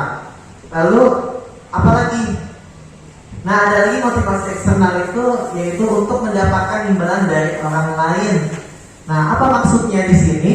Teori motivasi perilaku manusia bahwa bisa jadi kita biasa melakukan itu, seperti misalkan anak-anak bagi yang sudah selesai tugasnya nanti akan ibu berikan hadiah. Nah, itu bagian dari motivasi eksternal. Jadi anak-anak mau mengerjakan apabila dia mau mendapatkan hadiah. Nah, bisa jadi saya nggak kepengen hadiah nih. Bisa jadi saya nggak hadiah, akhirnya dia nggak mau melakukan itu. Udah banyak hadiahnya. Nah, makanya kita sebagai guru melakukan motivasi itu nggak harus senantiasa diberikan hadiah, ya. Jadi apa yang bagusnya? Nah, nanti ya yang ketiga ini nih yang bagusnya yang harus kita berikan kepada anak. Nah, yang ketiga yaitu untuk menghargai diri sendiri. Saya akan menjadi orang yang seperti apa bila saya melakukannya. Apa maksudnya? Nah, dia termotivasi oleh dirinya sendiri. Jadi di sini disebut sebagai motivasi internal yang muncul karena kesadaran anak-anaknya. Pada diri anak itu muncul, saya kenapa harus berseragam nih, lengkap? Kenapa? Ya, karena memang saya sebagai seorang murid harus berseragam lengkap. Apa? Yang pasti bisa kita berseragam lengkap nanti saya badan saya nyaman, lalu saya enggak dijauhi oleh teman-teman karena saya berbajunya rapi, lalu saya bisa sama dengan teman-teman yang lain pada saat upacara. Nah, jadi muncul sendiri motivasi pada diri anak itu. Jadi motivasi ada eksternal, ada internal. Nah, yang bagusnya adalah motivasi internal yang dimiliki oleh anak-anak. Selanjutnya yaitu adalah restitusi. Nah, ini adalah gambaran sedikit tentang restitusi. Apa sih restitusi? Restitusi adalah proses menciptakan kondisi bagi murid untuk memperbaiki kesalahan mereka sehingga mereka bisa kembali pada kelompok mereka dengan karakter yang lebih kuat. Restitusi juga merupakan proses kolaboratif yang mengajarkan murid untuk mencari solusi untuk masalah mereka dan membantu murid berpikir tentang orang seperti apa yang mereka ingin menjadi tujuan mulia. Lalu dan bagaimana mereka harus memperlakukan orang lain. Nah, ini menurut dosen tahun 2004. Jadi restitusi ini digunakan oleh kita sebagai guru untuk apa? Untuk menjadikan murid kita itu paham apa yang dilakukan oleh anak. Bisa mereka melakukan kesalahan, dia memahami kesalahan yang dia lakukan itu tidak baik untuk dia. Lalu dia sadar bahwa dia harus merubahnya. tanpa mengganggu segala aktivitas yang dilakukan oleh anak, misalkan ya, pada saat belajar. Jadi restitusi ini digunakan untuk apa? Tetap anak sadar bahwa dia salah, tapi tidak mengganggu haknya sebagai siswa itu sendiri. Nah, berikutnya, nah, ada 9 ciri-ciri restitusi. Apa aja? 1, bukan untuk menebus kesalahan, namun untuk belajar dari kesalahan. Jadi si anak ini mencoba untuk belajar kembali bahwa apa yang dia lakukan sebelumnya adalah salah dan dia berusaha untuk memperbaikinya. 2, memperbaiki hubungan. Ya, jadi memperbaiki hubungan si anak dengan bisa dengan guru atau dengan temannya sendiri di saat dia melakukan suatu kesalahan. Lalu ciri restitusi adalah tawaran, bukan paksaan. Kita nih guru menawarkan kamu untuk memperbaikinya mau seperti apa? Ya, sebagai bukti tanggung jawab kamu atas kesalahan yang dilakukan oleh anak. Ya, jadi tidak paksaan. Jadi nggak boleh maksa. Kamu di luar karena enggak mengerjakan tugas. Kamu piket sana karena kamu melakukan kesalahan. Jadi nggak seperti itu. Lalu yang keempat, restitusi menuntut untuk melihat ke dalam diri. Jadi digunakan guru untuk anak ini lebih mendalami dirinya, lebih menumbuhkan kepercayaan dirinya, dan juga lebih untuk membuat dirinya sadar bahwa apa kesalahan yang sebelumnya dilakukan itu dia harus perbaiki dari dirinya sendiri. Yang kelima, restitusi mencari kebutuhan dasar yang mendasari tindakan. Lanjut yang keenam, restitusi diri adalah cara yang paling baik. Jadi ini merupakan bagian untuk menyelesaikan suatu masalah yang lebih baik, ya. Tidak dipaksakan, tapi kita mengajak diri anak itu untuk memperbaiki dirinya sendiri. Lalu restitusi fokus pada karakter dan tindakan. Ya, jadi segala sesuatu yang diberikan atas kesalahan anak, kita mencoba sebagai guru ini untuk memperbaiki karakternya. Bukan tindakan ya seperti penghukumannya. Jadi bukan penghukuman, tapi tindakan apa yang harus dia rubah untuk memperbaiki dirinya sendiri. Ya. Kesadaran tuh, bukan apa yang tadi nggak nyambung ya, misalkan dia nggak bawa tugas akhirnya bersihin kamar mandi gitu kan, dia kesiangan akhirnya tugasnya nggak boleh belajar. Nah itu tidak menumbuhkan karakter ya tidak menumbuhkan karakter. Tapi kalau yang baik misalkan dia kesiangan, ya sudah, dia hak mendapatkan pelajaran, ikut nih belajar, tapi sambil kita ingatkan, nah kamu kan tahu ya bahwa kesiangan itu tidak baik. Jadi kita cari itu alasannya kenapa sih kamu kesiangan gitu kan. Nah menurut kamu baik gak kesiangan itu? Terus nanti mengganggu gak aktivitas kamu kalau kesiangan?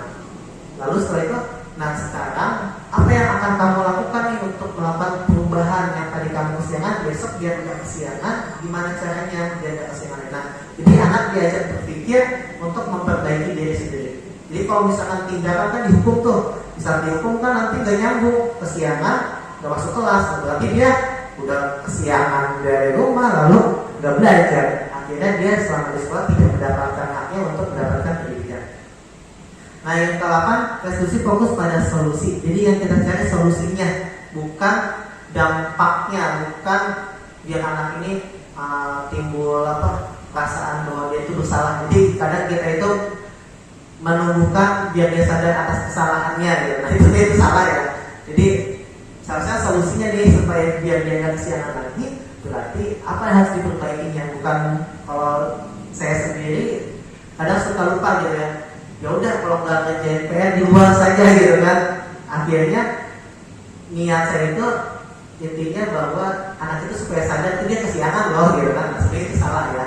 Jadi kedepannya kita sebagai guru harus menerapkan yang namanya restitusi. Nah yang terakhir 9, restitusi mengembalikan murid yang berbuat salah pada kelompoknya ya. Jadi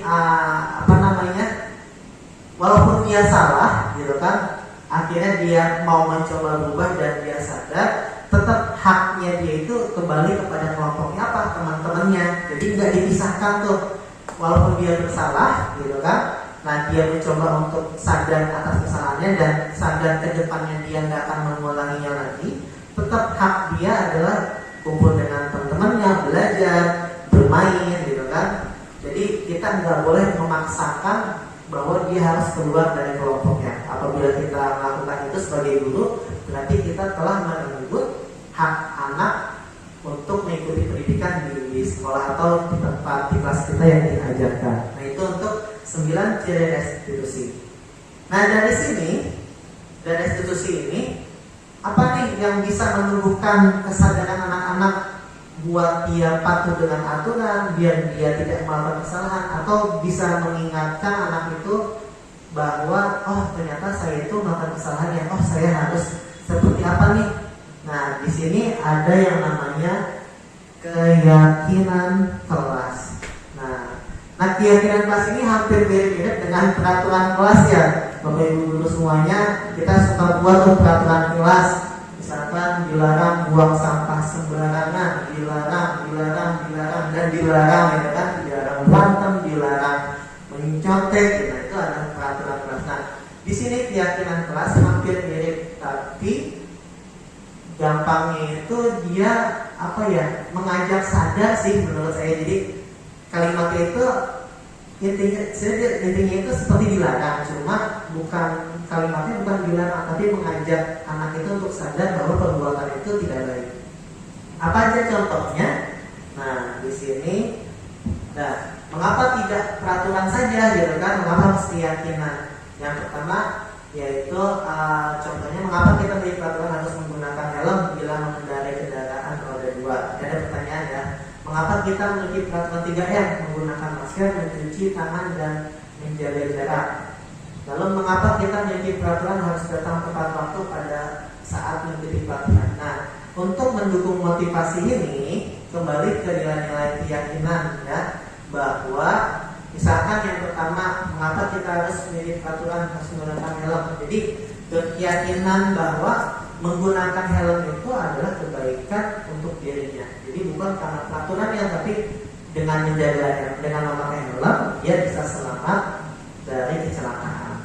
Lalu mengapa harus ada peraturan 3M? Jadi dia bukan peraturannya, tapi dengan melakukan 3M dia bisa apa?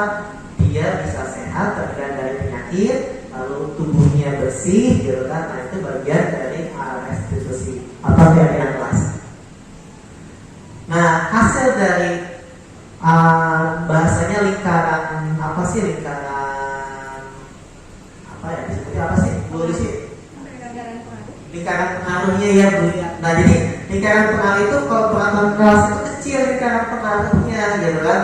Nah ada yang lebih meningkat lagi di saat peraturan kelas, maka dia harus tumbuh keyakinan kelas ya, keyakinan kelas yang dibuat oleh anak.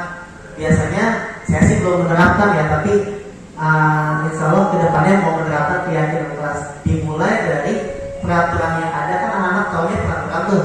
Nah habis itu anak-anak kita ajak sama-sama untuk membuat keyakinan kelas. Apa aja sih kelas yang diinginin oleh anak-anak nih? Ditulis tuh anak-anak tuh ya, ditulis. Lalu hasilnya ditempelkan di depan. Lalu kita apa ya disebutnya? Kita bahasanya kita ganti dengan bahasa hasil kesepakatan anak-anak kelas itu mau seperti apa. Nah dari kesepakatan itu maka kita buat yang namanya keyakinan kelas. Nah dari keyakinan kelas sudah terangkum tuh keyakinan kelas, maka disepakatilah oleh anak-anak. Ini adalah keyakinan kelas.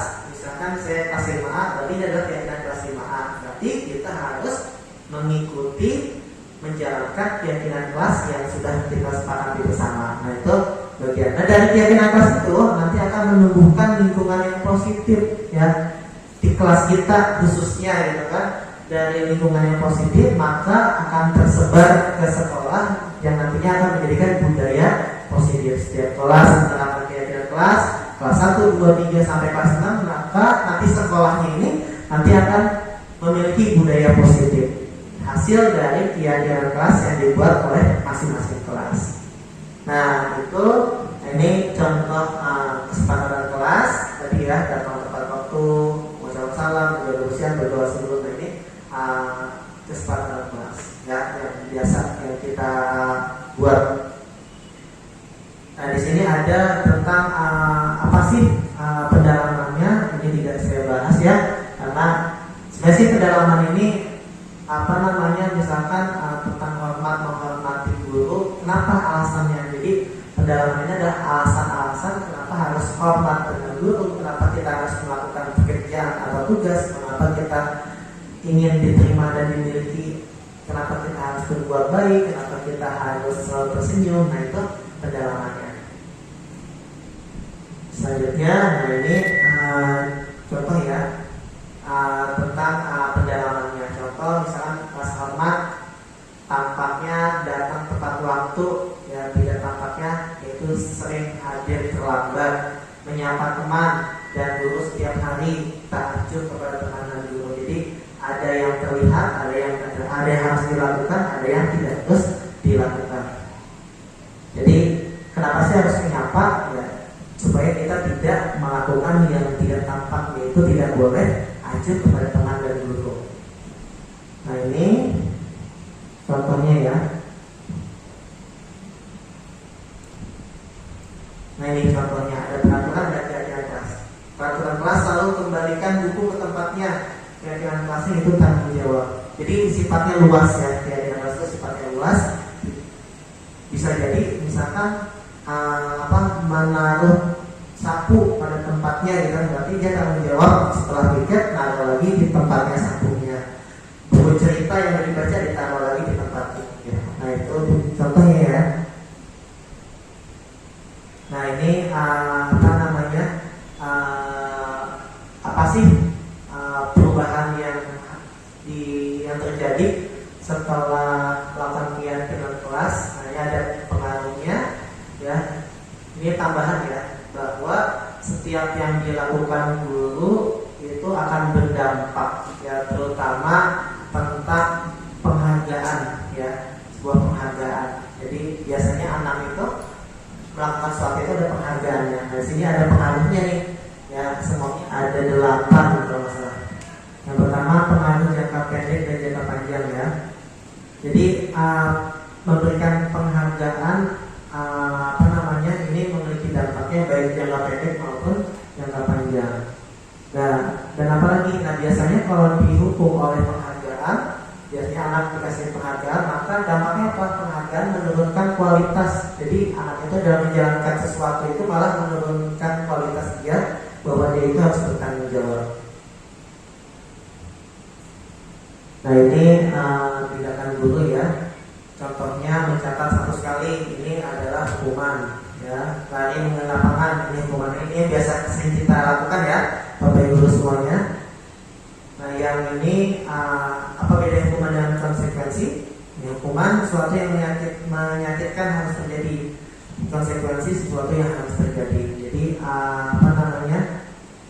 konsekuensi itu dia sadar apa yang dilakukan itu ternyata salah dan dia harus memperbaikinya.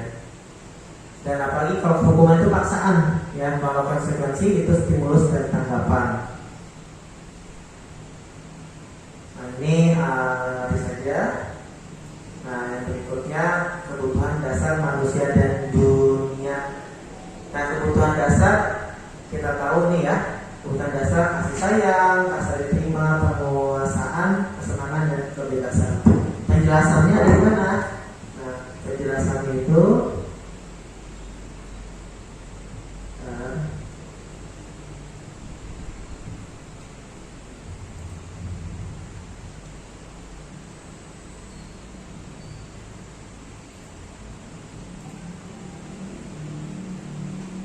ini adalah kebutuhan dasarnya ya. Jadi pertama kebutuhan bertahan hidup atau survival ya. Di sini dijelaskan kebutuhan bersifat fisiologis ya, harus ada pemenuhan seperti makan, tidur, olahraga. Lalu kasih sayang, kebutuhan dasarnya setiap anak itu butuh kepada kasih sayang ya, dari temannya, dari keluarganya, dari yang ada di sekolah, guru dan sebagainya. Lalu adanya kekuasaan dan penguasaan, kebutuhan pengakuan atas kemampuan. Nah setiap anak ini memiliki kebutuhan itu, bahwa mereka itu harus ada eksistensi dia di sekolah itu. Nah kita sebagai guru harus memberikan eksistensi dia dengan sebuah sebuah penghargaan ya, penghargaan itu supaya dia termotivasi. Yang keempat, kebebasan. Ya, setiap anak itu pasti pengennya bebas, ya. Nah, kita sebagai guru, gimana cara kita mengatur tapi tidak menghalangi kebebasan yang dimiliki oleh anak. Yang terakhir adalah kesenangan atau kebutuhan merasa senang.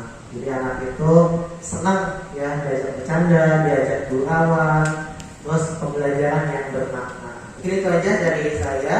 Saya cukupkan, nanti dilanjut oleh Buya. Sekian dari saya. Assalamualaikum warahmatullahi wabarakatuh. Baik Bapak Ibu sekalian, bertemu lagi dengan saya dalam sesi kedua ini. Baru saja begitu jelas pemaparan dari Pak Hizbul tentang hukuman, motivasi, restitusi, dan keyakinan kelas. Nah, sekarang saya akan melanjutkan bahasan yang sama, yaitu restitusi. Akan tetapi saya lebih kepada penjelasan tentang 5 posisi kontrol guru dan segitiga restitusi.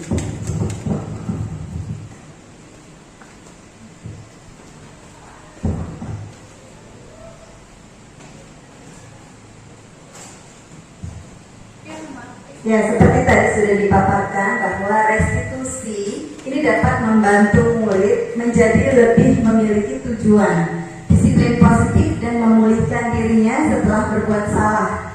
Jadi anak ini setelah berbuat salah, dia dikembalikan lagi kepada kelompoknya, ya, agar memunculkan karakter positifnya kembali. Penekanannya adalah bukan pada bagaimana perilaku untuk menyenangkan orang lain atau menghindari ketidaknyamanan, namun tujuannya adalah menjadi orang yang nilai-nilai kebajikannya itu mereka percayai.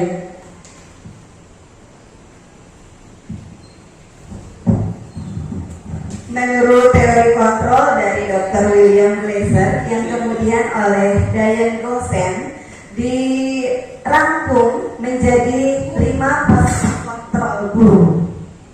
Jadi guru di sini memiliki 5 posisi kontrol. Ya, antaranya yang pertama adalah sebagai penghukum, yang kedua pembuat orang merasa bersalah, yang ketiga sebagai teman, yang keempat sebagai pemantau, dan yang kelima sebagai manajer. Nah, bagaimana kelima posisi kontrol guru ini? Kita lihat di layar Bapak Ibu sekalian. Di sini dibagi menjadi 3 identitas. Yang pertama adalah identitas gagal, kontrol dari luar, yaitu apabila guru berada pada posisi kontrol sebagai penghukum atau pembuat orang merasa bersalah. Kemudian pada identitas berhasil atau sukses, ya, kontrol dari luar, guru berada pada posisi sebagai teman dan pemantau. Dan yang ketiga adalah identitas berhasil atau sukses, ya, di mana anak sudah bisa mengontrol dirinya dari dalam secara intrinsik, yaitu posisi guru ada di manajer. Jadi guru sebagai manajer. Nah, bagaimana apa bedanya dari kelima posisi kontrol ini? Kalau posisi kontrol guru sebagai penghukum, ya, biasanya guru yang berada di posisi sebagai penghukum itu berbicaranya keras, kemudian matanya melotot, tangannya menunjuk-nunjuk. Ya, nah di sini anak merasa tersakiti, ya, karena diperlakukan seperti itu oleh gurunya. Nah, biasanya guru yang berada pada posisi penghukum ini berkatanya seperti ini, Bapak Ibu. Kalau kamu tidak melakukannya, awas ya, rasakan nanti hukuman dari Bapak Ibu guru. Nah, seperti itu. Jadi membuat anak itu merasa takut. Ya, hasilnya apa? Karena tadi anak ini merasa takut, dia jadi anak yang memberontak, kemudian bisa menyalahkan orang lain dan bisa juga berbohong untuk menutupi kesalahannya di masa yang akan datang. Kalau dia berbuat salah lagi, dia akan berbohong, gitu, bukan memperbaiki dirinya. Nah, kemudian murid ini meletakkan guru di luar dunia berkualitasnya. Jadi murid menjadi tidak respect lagi terhadap guru tersebut, ya. Nah, kemudian murid juga bisa berkata, biarkan saja ibu guru itu bicara, nanti juga marah-marah lagi kok. Seperti itu. Ya, dampaknya apa terhadap murid ini? Nanti murid ini bisa melakukan kesalahan yang sama. Jadi kesalahan itu akan diulanginya lagi, karena dia tidak sadar bahwa yang dilakukannya itu sebenarnya adalah sebuah kesalahan. Gitu. Yang kedua adalah posisi pembuat orang merasa bersalah. Nah, kalau guru yang berada di posisi ini biasanya berbicaranya itu lemah lembut, tapi sedikit menyindir. Anak jadi merasa bersalah, anak merasa rendah diri, dan merasa tidak nyaman dengan perkataan dari bapak atau ibu guru tersebut. Nah, biasanya guru itu berbicaranya atau berkatanya, kamu seharusnya sudah tahu, ibu lelah sekali mengatakannya, ibu stres nak, kamu senang ya membuat ibu susah. Nah, seperti itu ya. Kemudian hasil dari posisi kontrol ini adalah anak itu bisa menyembunyikan perilaku tidak baiknya. Dengan cara apa? Dia berbohong, ya, karena dia tidak mau nantinya akan membuat dibuat merasa bersalah lagi oleh si guru tersebut, gitu ya. Nah, di sini pun murid meletakkan guru di dalam dunia berkualitasnya, ya. Kemudian murid berkata, maafkan saya bu, akan tetapi hasilnya adalah hasil dalam jangka panjangnya murid nanti akan merasa rendah diri, ya. Jadi dia akan merasa rendah diri, dia akan merasa tidak nyaman, apalagi kalau bertemu dengan guru tersebut. Ya. Kemudian posisi kontrol yang ketiga adalah sebagai teman.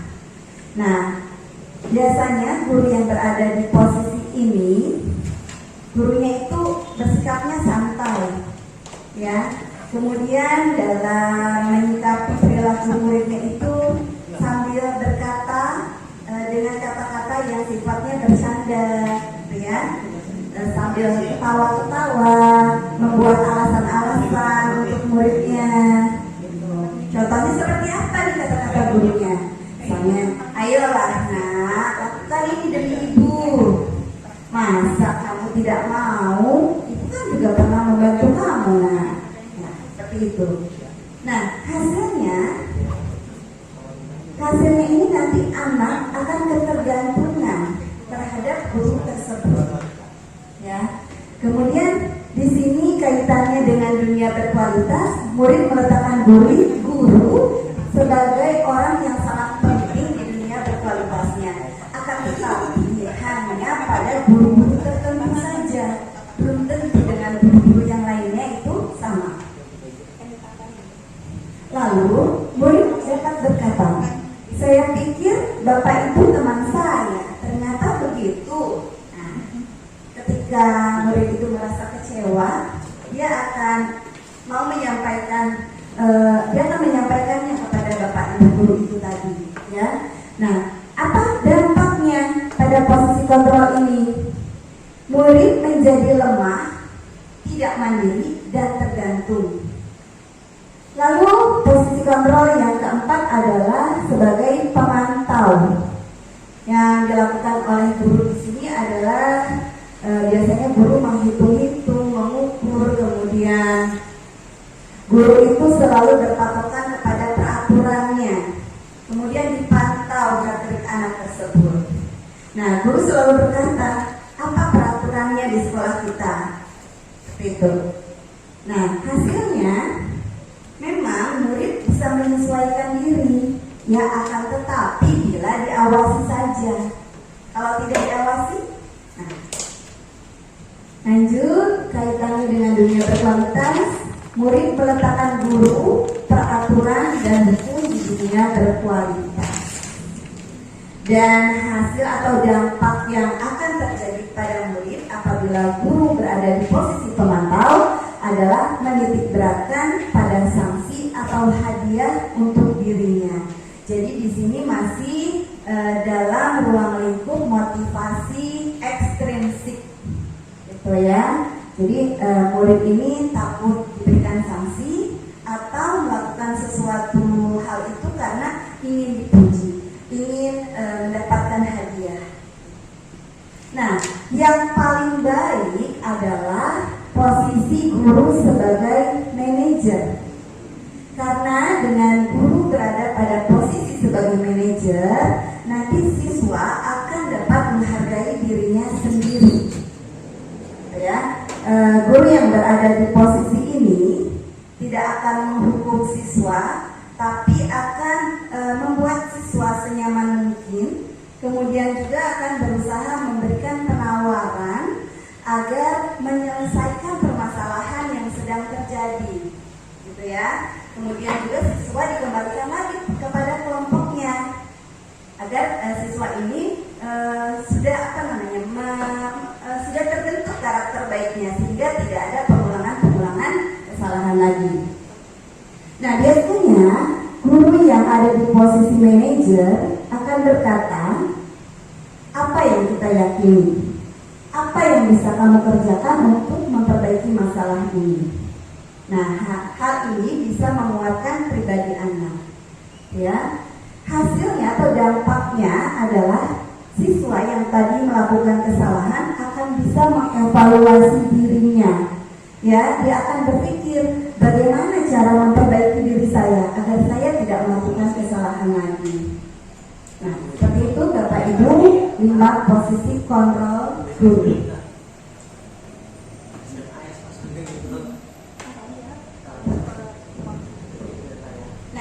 Dalam melakukan restitusi terhadap siswa yang tadi melakukan kesalahan, ada beberapa langkah yang harus kita lakukan.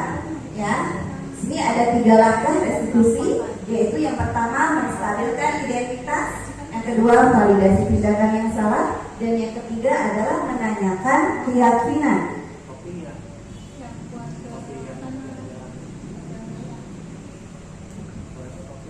Menstabilkan identitas ini bertujuan untuk mengubah identitas anak dari yang tadinya merasa gagal karena sudah melakukan kesalahan, ya, menjadi orang yang sukses. Nah, bagaimana ini bisa terjadi ya? Kok dari gagal bisa menjadi sukses? Nah, distabilkan dulu nih. Dengan cara apa? Biasanya guru, ya, mengucapkan kata-kata seperti ini. Berbuat salah itu tidak apa-apa, atau tidak ada manusia yang sempurna. Saya juga pernah melakukan kesalahan. Kita bisa menyelesaikan ini bersama-sama, nah, ya. Bapak Ibu tidak tertarik mencari siapa yang salah, akan tetapi mari kita cari solusinya, ya, bersama-sama atas permasalahan ini. Nah, seperti itu kurang lebih.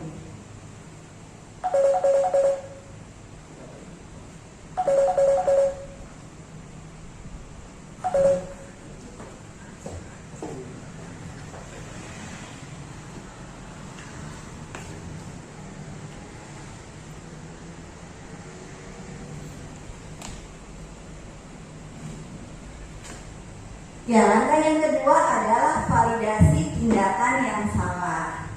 Setiap tindakan yang dilakukan oleh anak biasanya itu ada tujuannya, Bapak Ibu, yaitu memenuhi kebutuhan dasarnya. Jadi kalau anak berbuat suatu kesalahan, berarti ada kebutuhan dasarnya yang belum terpenuhi. Itulah itu yang harus kita cari tahu, apa kebutuhan dasarnya yang belum terpenuhi ini. Ya, jika kita sudah memahami kebutuhan dasarnya, ya, kita akan bisa menemukan bagaimana cara yang efektif untuk memenuhi kebutuhan tersebut. Biasanya guru akan mengatakan, padahal kamu bisa ya melakukan hal yang lebih buruk dari ini, tapi kamu tidak melakukannya. Nah, kemudian kamu pasti punya alasan mengapa melakukan hal itu. Atau kamu patut bangga pada dirimu sendiri karena kamu telah melindungi sesuatu yang penting sekali buat kamu. Ya, bisa juga guru mengatakan, kamu boleh nak mempertahankan sikap itu, tapi kamu harus menambah sikap yang baru, yang lebih baik. Nah, itu contohnya ya Bapak Ibu. Nah, ini langkah yang ketiga dalam sebuah restitusi, yaitu menanyakan keyakinan. Tadi sudah dipaparkan oleh Pak Hizbul tentang keyakinan kelas. Ya, ketika anak berbuat salah, kita kembalikan lagi terhadap keyakinan kelas yang sudah dibuatnya bersama-sama.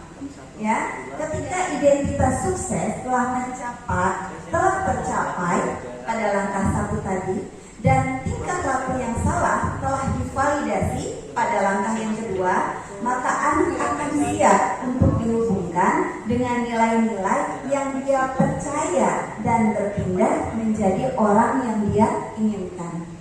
Ya, maka di sini guru harus mengembalikan, harus mengingatkan anak pada keyakinan kelas.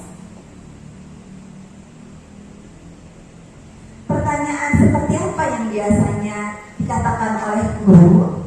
Contohnya, apa nilai yang kita percaya di kelas kita? Apa keyakinan kelas yang belum kamu penuhi? Nilai-nilai universal apa yang telah kita sepakati? Kemudian, nah, kamu ingin menjadi anak seperti apa? Apa yang kamu rasakan ketika melakukan itu? Kamu ingin menjadi orang yang seperti apa?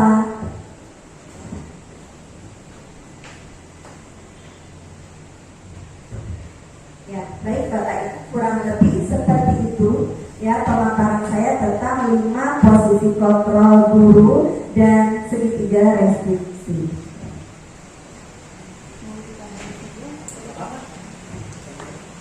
Sekarang saya akan mencoba menanyakan sebuah video tentang langkah-langkah restitusi ya Bapak Ibu.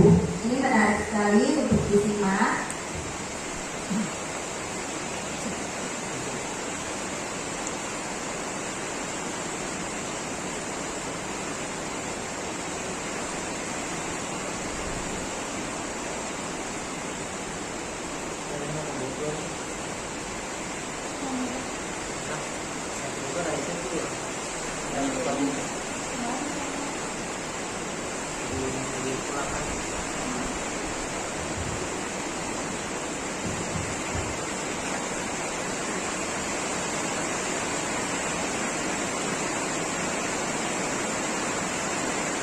Masuk ke sini nggak?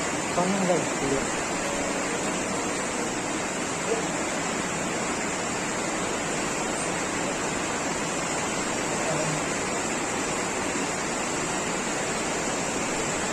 Ya, baik Bapak Ibu, jadi kita akan menyaksikan sebuah video, sebuah kasus di Indonesia, kemudian akan disampaikan oleh Pak Guru. Kita perhatikan bersama-sama.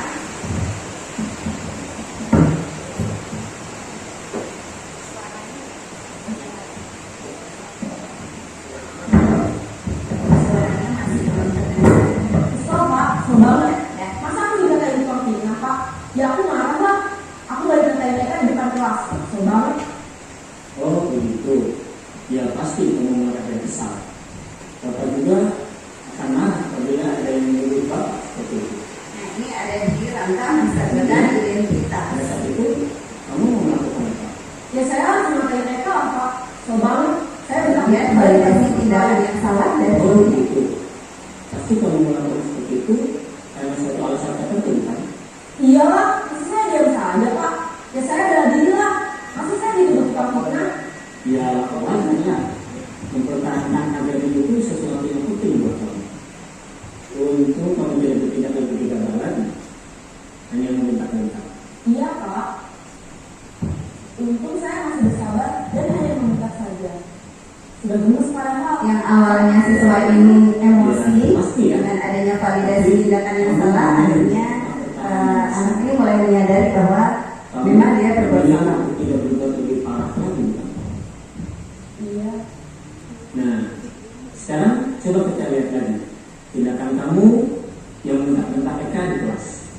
Tindakan kamu itu kira-kira sesuai dengan keyakinan kelas atau prinsip kamu tidak? Enggak lah Pak. Yang ketiga menanyakan keyakinan. Jadi keyakinan atau prinsip mana yang perlu sesuai dengan keinginan kamu? Ya, saya sebenarnya sangat menghargai orang lain. Mungkin saat itu saya menjadi emosi, jadi tidak menunjukkan sikap itu. Kamu meyakini tidak? Menghargai orang lain itu penting buat kamu. Yakinlah Pak. Iya, setuju. Kita harus saling menghargai. Namun, ada juga keyakinan yang kita sepakati yang perlu kita jalankan apabila kita sedang marah, kan? Ya, saya bisa lebih proaktif, mulai dengan diri sendiri. Saya bisa jadi lebih sabar, mengambil waktu jeda untuk berpikir mau apa selanjutnya. Kira-kira kamu bersedia memperbaiki masalah ini tidak? Bersedia Pak. Kalau kamu memperbaiki masalah ini, kamu akan menjadi orang seperti apa? Saya akan menjadi orang yang bertanggung jawab kali ya Pak. Dan senantiasa proaktif. Iya, menurut kamu bagaimana rasanya menjadi orang seperti itu? Ya nyaman lah, bangga bisa bersabar dan menahan diri. Baiklah kalau begitu. Yuk kita pikirkan bagaimana memperbaiki masalah ini.